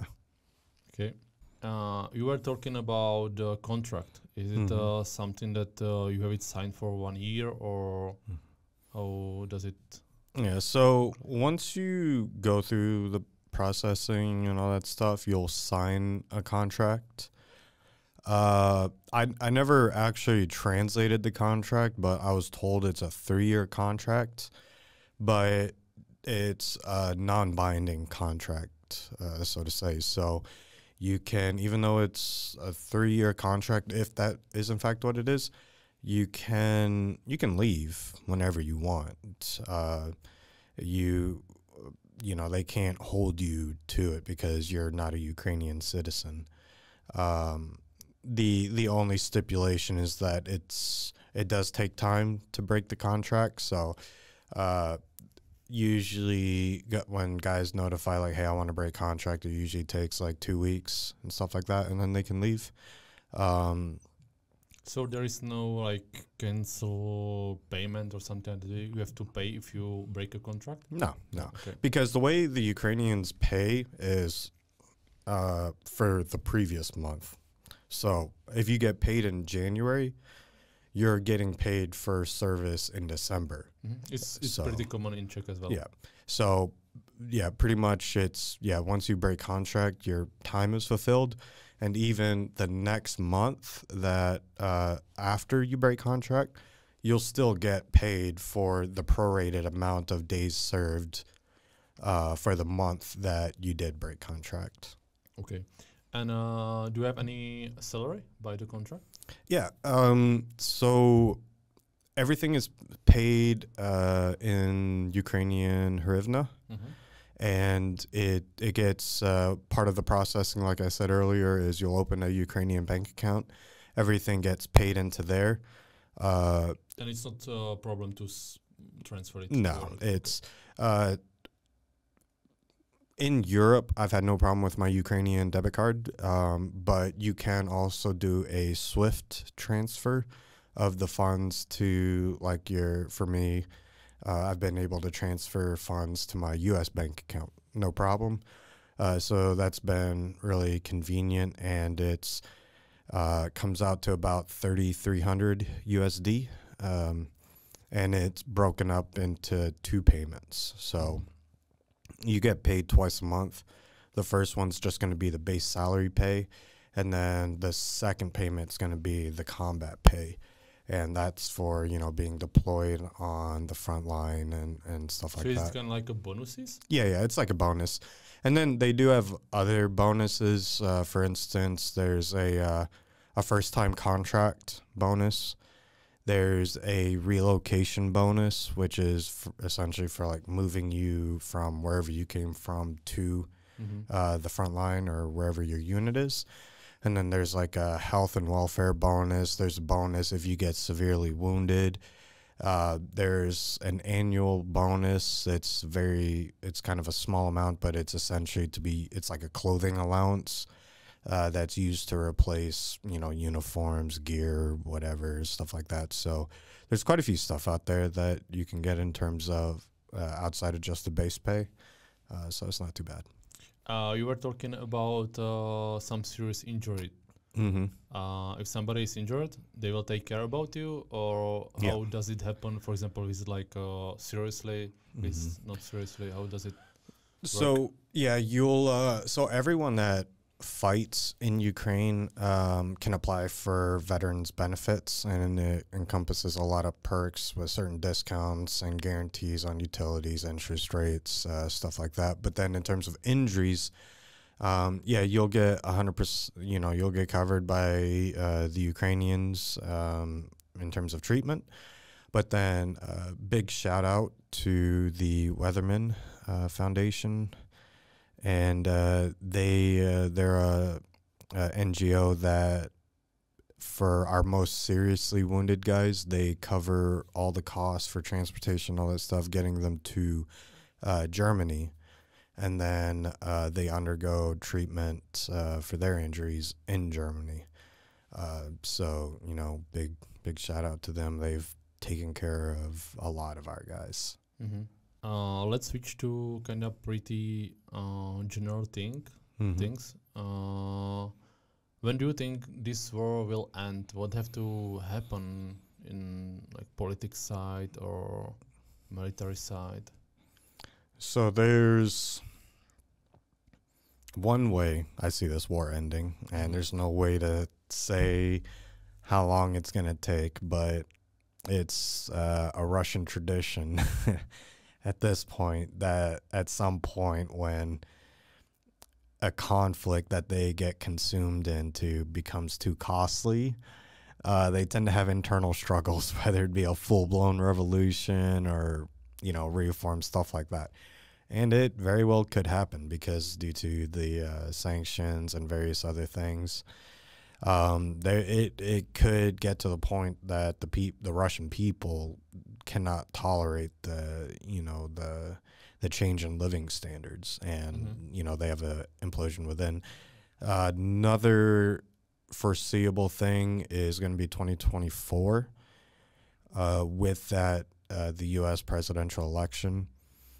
And if someone else gets elected and they're like, yeah, this is not our war, and good luck, we're not going to be supporting you guys anymore. If that happens, then I would have full confidence saying that if the U.S. backs out, the various European nations are going to back out as well, because that's been kind of Europe's MO, is to just follow what the U.S. does. If they're in, they'll be in. If they're out, they're out. So if the U.S. backs out, Ukraine loses U.S. support, then Ukraine will probably lose European support. And then at that point, I could say that they would probably be strong-armed into making a peace deal with Russia, ceding over, you know, the Luhansk, Donbass, Zaporizhia, and Crimea over to Russia. So you see only one way how it can end, and it's kind of on the Russian side, right? Well, there is a possibility that the next spring, I imagine the Ukrainians will probably try another counter-offensive push somewhere. You know, with another mobilization and more Western supplied equipment, maybe they'll have more success from that. And, you know, with that, the Ukrainians, there's a chance that Ukraine itself could win this war, push back the Russians back to their borders and stuff like that. But personally, I would say that's the lowest probability. The lowest probable thing to happen. If you were to compare your missions from U.S. Army, for example, last one, Afghanistan, what is different, or how is it different? So I would say the biggest difference is in Iraq and Afghanistan, one of the kind of mottos was hearts and minds, you know, because after the initial invasions, you know, once we overthrew the Taliban, once we overthrew Saddam Hussein, it was about implementing a pro-democratic government, governing them and assisting with rebuilding, both in terms of their military and their police forces.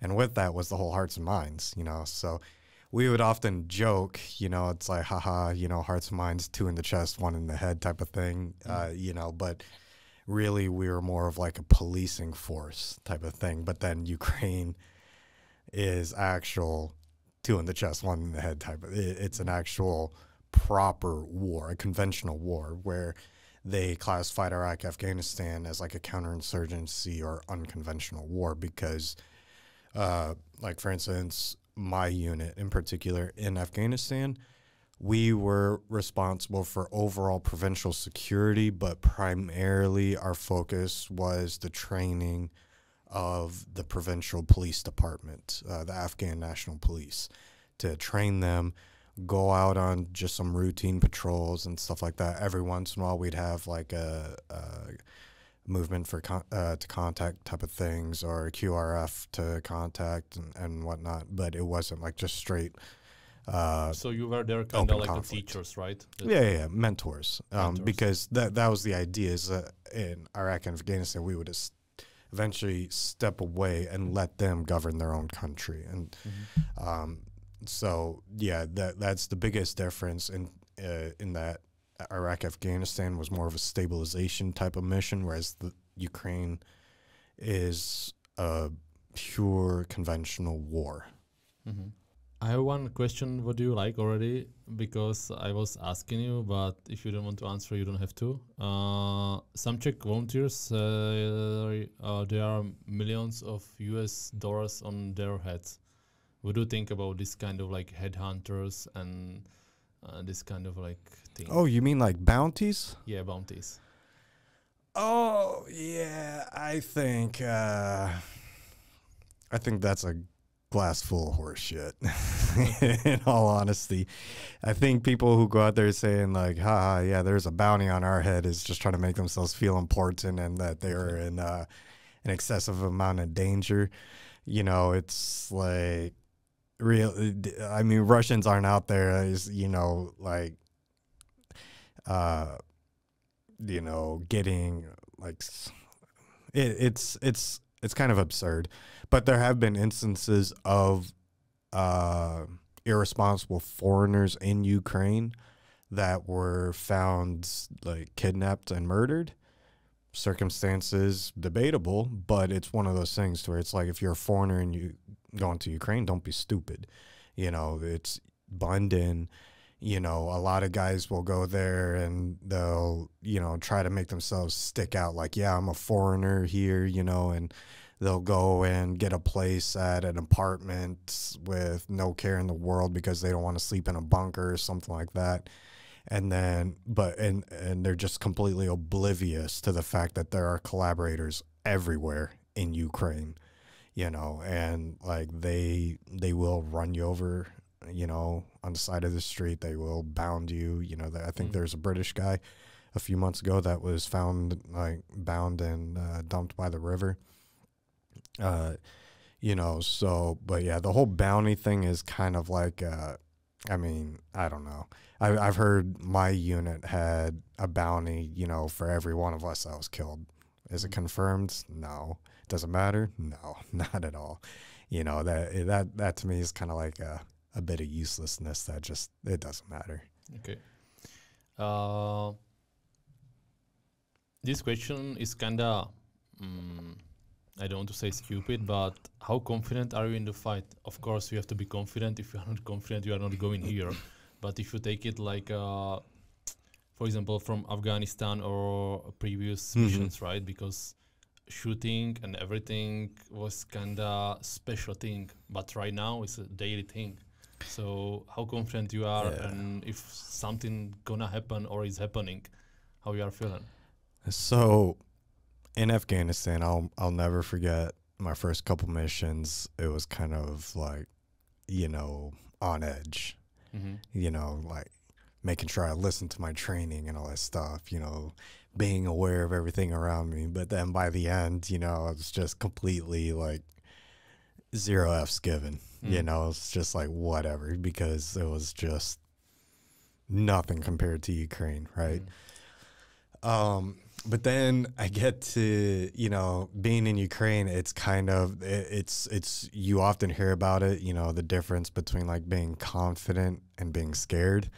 Now, don't get me wrong. I've like just about every single mission going out, it's just, you know, there's that fear and just kind of questioning myself, you know, why am I here? Why did I do this? You know, For example, what is in your head when you are sitting in UAZ, driving to the mission, and you know it's gonna happen in few minutes? Yeah, it's or seconds.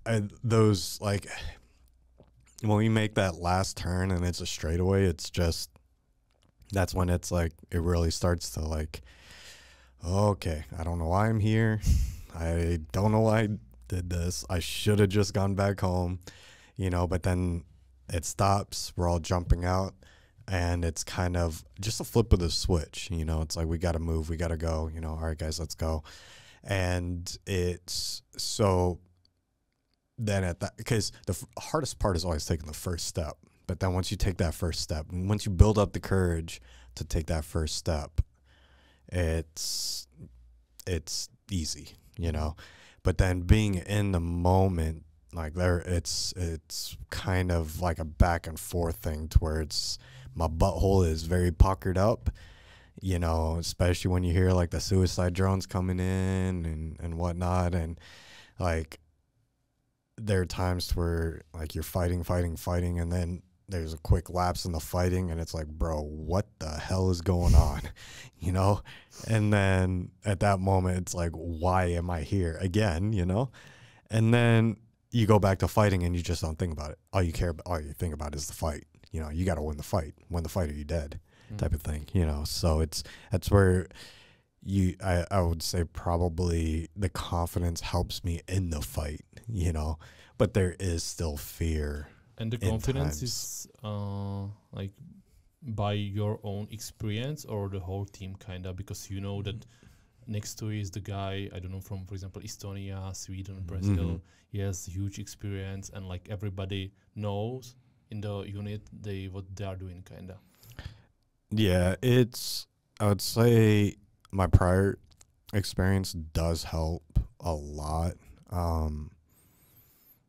And then but I would say only so much of it transferred over, because only so much of what I went through in the army is even applicable in Ukraine. And then the rest is like, I honestly don't know. I don't know if it was like the will to live, or, you know, maybe it's, you know, kind of like, faith, maybe, you know, that just gets, keeps me. You know, like, you can get a lot of positions of the army. You can be the guy who's going to lead, who is going to sit in behind the drones. You're going to be the guy who is gonna lead the whole team on the ground. But you are the guy who is facing and watching to the eyes of the enemies. So, is it possible to somehow like describe what is happening in your head, or how do you gonna describe it, this kind of like situation? Because you are not the kind of front line, you are zero line. You are in the first guide kind of. It's never really crossed my mind of anything complex in the moment.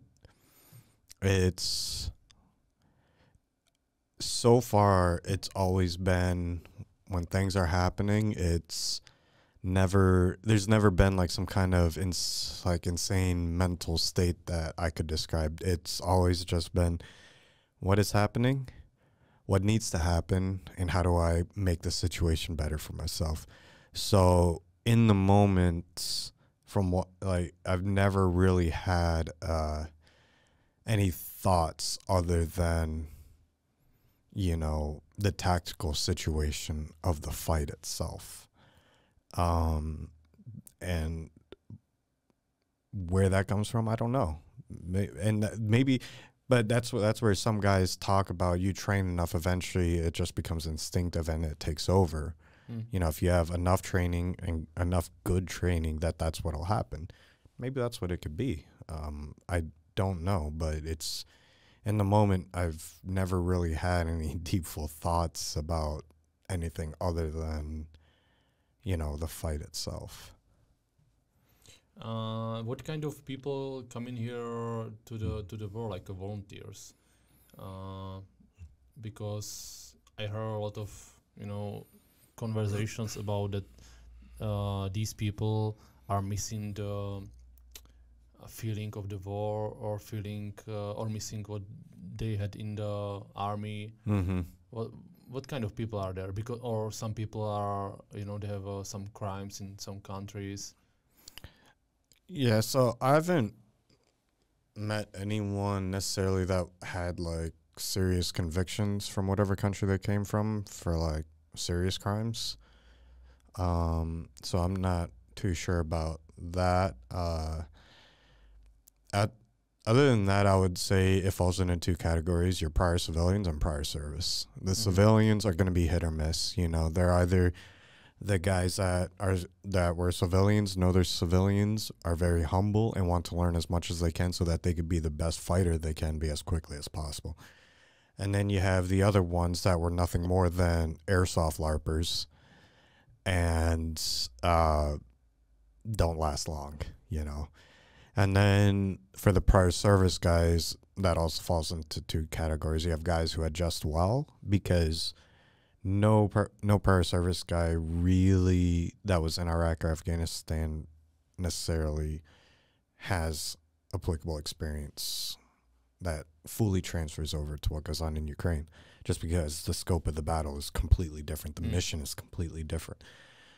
So you have the guys that adapt well, and then the guys who seem to not understand that this is not Iraq or Afghanistan. We are not the side with all the resources and advantages and all that stuff, you know, fighting, as I would say, like farmers, you know. They in Afghanistan, and I'm sure in Iraq too, it was common, you know, it's like we own the night because we had the thermals, the night visions, all that stuff, and, you know, we had all the advantage at night. But here, guess what? They've got thermals, they have night vision, they have all the same assets that we do, you know. And Ukraine is not the United States. Ukraine does not have the same military standards in terms of mission planning, preparation, training, all that stuff. Guys seem to not realize that. And so when they show up, it's like they have U.S. expectations of Iraq and Afghanistan and are just completely mind-boggled by the reality of the situation on the ground. And they leave or do one up and leave because, you know, it's like, oh, man, this sucks. And then they leave. So how many % of these guys gonna leave in the beginning when they face off the reality? Oh, boy. That... and it's like a 50 or less? So... Because, you know, you have to make the whole process. Form, come to some like ambassade, on the board, fill the everything, come into the Kyiv, hear the sirens, bombs, and everything, and you are already kind of in the bunker, and you see how does it look like resources, leading, people around, that you have to, you know, somehow communicate and handle with the mobilized guys from Ukraine which are not speaking English. Blah, blah. So it has to be so hard. And how many people gonna say, okay, guys, I had the expectation, but this is not for me? I mean, I wouldn't say it's like an overwhelming number. It's not like the majority. I would say maybe for us specifically, of all the people that have come through our unit, that type of situation might be like 5%. But we have to say your unit is one of the best, which maybe the best volunteer unit, kinda. So the people who are already chosen company, chosen by their application, they are experienced, they're very in the military. So, you know, it's like this. And we are choosing like from this kind of people. Yeah, so but that's why. But still, 5% is a lot. Like the guy who is going to come here and he had 10 years experience from military and he's going to say, guys, I'm leaving. If only one guy, it has to be, you know, dangerous, and they have to see how does it look like right now. Yeah, and that's why it's like kind of, I know it's also the same in terms of other locations in Ukraine, because we've had guys come from other Ukrainian units and say the same thing. So it does happen elsewhere. And I remember seeing an article that said that, you know, in the early months of the full-scale invasion, there's something like 20,000 foreign volunteers. But then by the start of the spring counteroffensive last year, there was only a couple thousand. Mm-hmm. So you look at that from 20,000 to 2,000, that's, you know, a much higher metric, a much higher percentage. But then of that, how many of those is, you know, like what we're talking about, the guys who were just shocked by the reality of what's going on, you know, not 100% sure.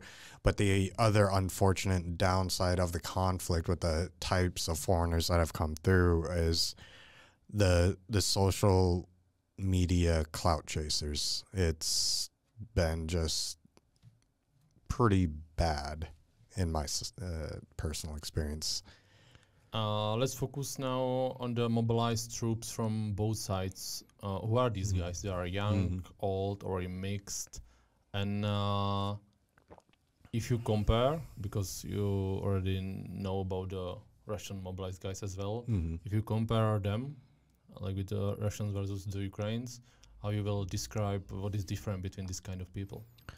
So in terms of personnel makeup, I would say they're both actually about from what it seems like, and I'm not like too well versed in this, but it appears that they're about the same standards. Your volunteer units tend to be younger guys, and the volunteer units are generally the better trained, better equipped, and whatnot. That goes for the Russians and the Ukrainians. So it's better to be volunteer than mobilized. Yeah, 100%. It's at least in Ukraine, because from my understanding, if you're mobilized, you only get the base pay. But if you're a volunteer, you get the base pay and then the bonuses as well. And then on top of that, you get to choose your unit most of the time and all that stuff. You're going to be better equipped, better trained and all that stuff. So that's where some of the guys, it's like, you can either wait and hope that you just never get mobilized, but you risk getting mobilized, or just go ahead and volunteer and you're going to get paid better, you know, blah, blah, blah. So it's kind of like another 50-50 thing. You know, what do you want to risk more? And then the mobilized guys, they've tended to be older, and guys, you know, in their 40s and I believe some 50s. But a lot of the mobilized guys that we were in friendly trenches with did tend to be older. And then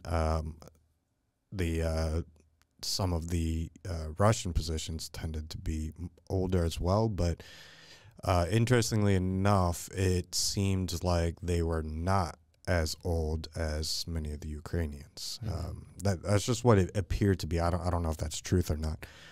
But the Ukrainians do a much better job of equipping even their mobilized, even their mobilized guys, you know, in terms of personal protective gear, weapons, medical gear, and whatnot. The Ukrainians do much better for equipping their guys and making sure that their guys are in a much better state than how the Russians do. Okay, let's speak about only mobilized, not like the volunteer guys.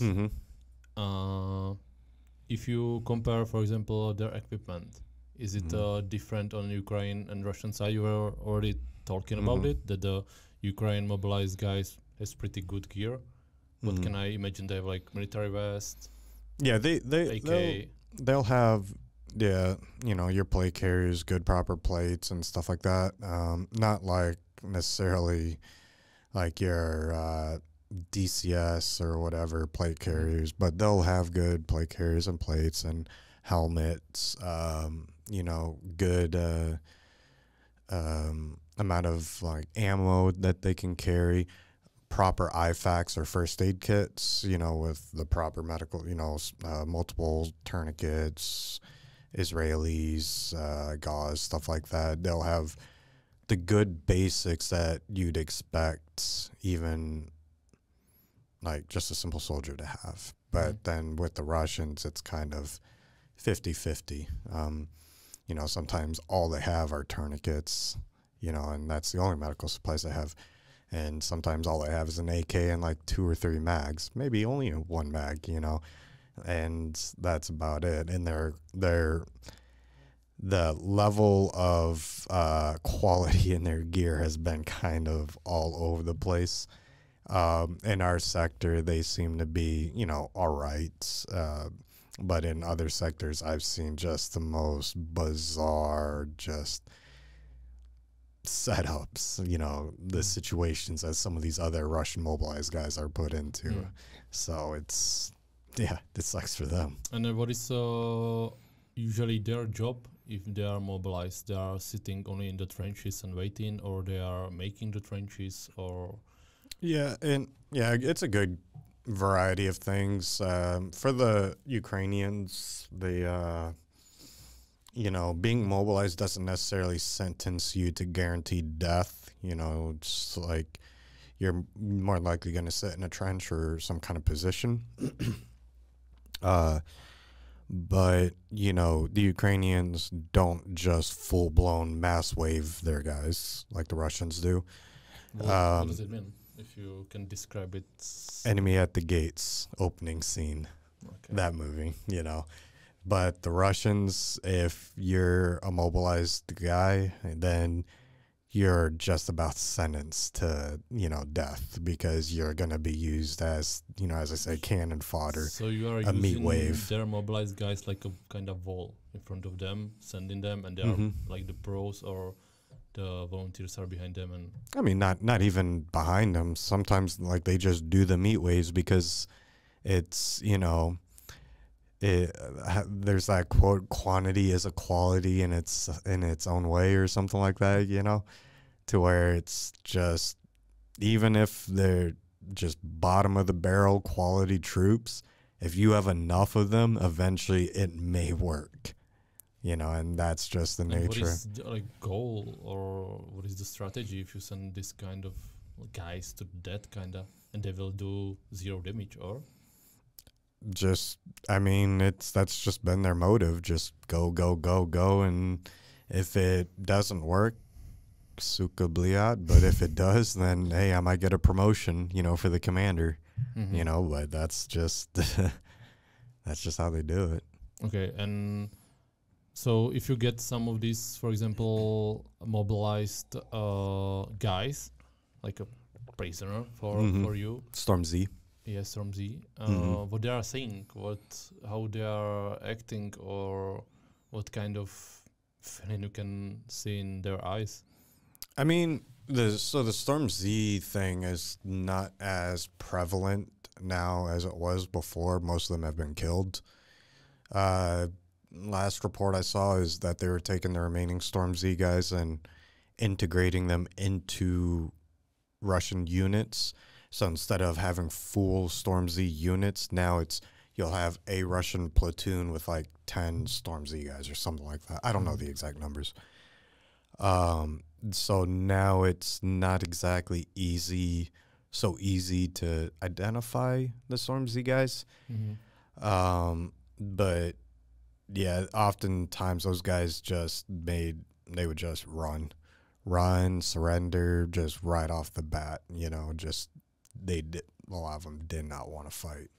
So it's, you know. But are they saying that like they had to do it, or?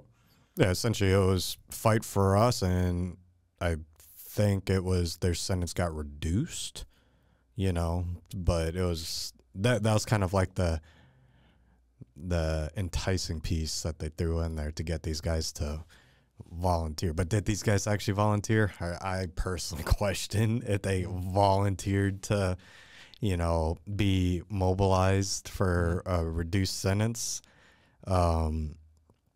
So, but yeah, that's kind of okay. About the mobilized guys, still like this kind of part. Is it possible that, for example, somebody from mobilized guys from Russia gonna fight on like Ukraine side, or it's not possible? There are Russians fighting for Ukraine, not even just mobilized guys. Like there's. Yeah, but right now I'm talking about the mobilized guys. For example, some mobilized guys, you know, some OP, some mission he gonna hands up, he will just surrender. You will take him like a prisoner, and he will say, okay guys, I know like what is happening, I would like to fight with you. Are you, like, is there any chance? Oh, I have because no idea. You never know. This guy should be like the guy who's going to say it, but after he's gonna kill you, right? Yeah. Back, so Yeah, that I don't know. It's when we've had prisoners, once they were handed over, that's the last we see of them. Don't know okay, what so you what are not in becomes the of. unit who is taking care Yeah, of all yeah, these yeah, guys. exactly. Okay. We're just solely on what's going on the ground, and prisoners is someone else's responsibility. Okay, I understand. I think we kinda run over to everything. Do you think we forget something? Oh, I have some questions. Okay. You were talking about your injury, but take it from like another side. How many people did you shoulder and drag to safe point? Like the guy who was like, you know, bandaging and who was trying to help your guys, because you know this is part of war as well. That first you are shooting, and after you are like helping your teammates and people around. Is it possible to say just number? I bandaged 2 Ukrainians. One with a neck wound, another one had his fingers blown off and a giant gash in his arm. Let's see. Like whole fingers? Not all of them, but most of them. Okay. It was from the same FPV drone that clipped my arm. So 2 Ukrainians. I've helped litter carry 1 Ukrainian. I think he was a company commander from a forward position back to the medevac. And there was 8 of us, I think, on that mission in particular. In terms of our own guys, well, I mean, probably like half a dozen maybe. There were 2 guys I actually carried in a wheelbarrow, which, by the way, is the best thing if the terrain allows it, because we had to get them from one position back to the medevac position, or to the CCP, so they could get medevaced, and just found a wheelbarrow out in the rubble piles, grabbed it with me, and then plopped one on there, strolled back with him on the back, dumped him off, went back for the other one, brought him back, and oh man, that just made life so easy, because between dragging or carrying a litter, compared to using a wheelbarrow, it was worlds apart. So there's the 2 wheelbarrows, the 2 Ukrainians, and then probably like half a dozen of our guys that I've had to patch up. And so I'd say I'm the most qualified medic that isn't a medic. It's pretty cool. So John, thank you very much for this amazing interview, and from my community and from the bottom of my heart, I would like to thank you that you visit this podcast, my first podcast in English. I'm not English speaker, so I try my best. A lot of time I was reading the questions because it was kind of hard for me. Yeah. But you did a great job, and you are a living legend. It's always a pleasure, man. You motivate a lot of young guys. Yeah, well, that's good. Hopefully motivate in a good way. you know. Yes. So. And is it anything you would like to say to young people today? Well, just kind of in general, you know, it's like I said, I've worked with Czechs in Afghanistan. It was such a pleasure working with them. I wish I had kept in touch with them. Maybe if somebody maybe Logar province, 2009, 2010. But you know, from there, you know, I've always kind of had a dream to visit the Czech Republic. And then after meeting you, your community, finally being able to come, it's just been a pleasure ever since. And honestly, like, I've been loving it. The cities, the countryside, the people, it's been amazing. Like, it's just, I would honestly consider living in the Czech Republic because it's lovely here. I do truly love it, and it's pretty much exceeded all expectations that I had. So everyone I've ever had the chance to meet has, it's been a good time.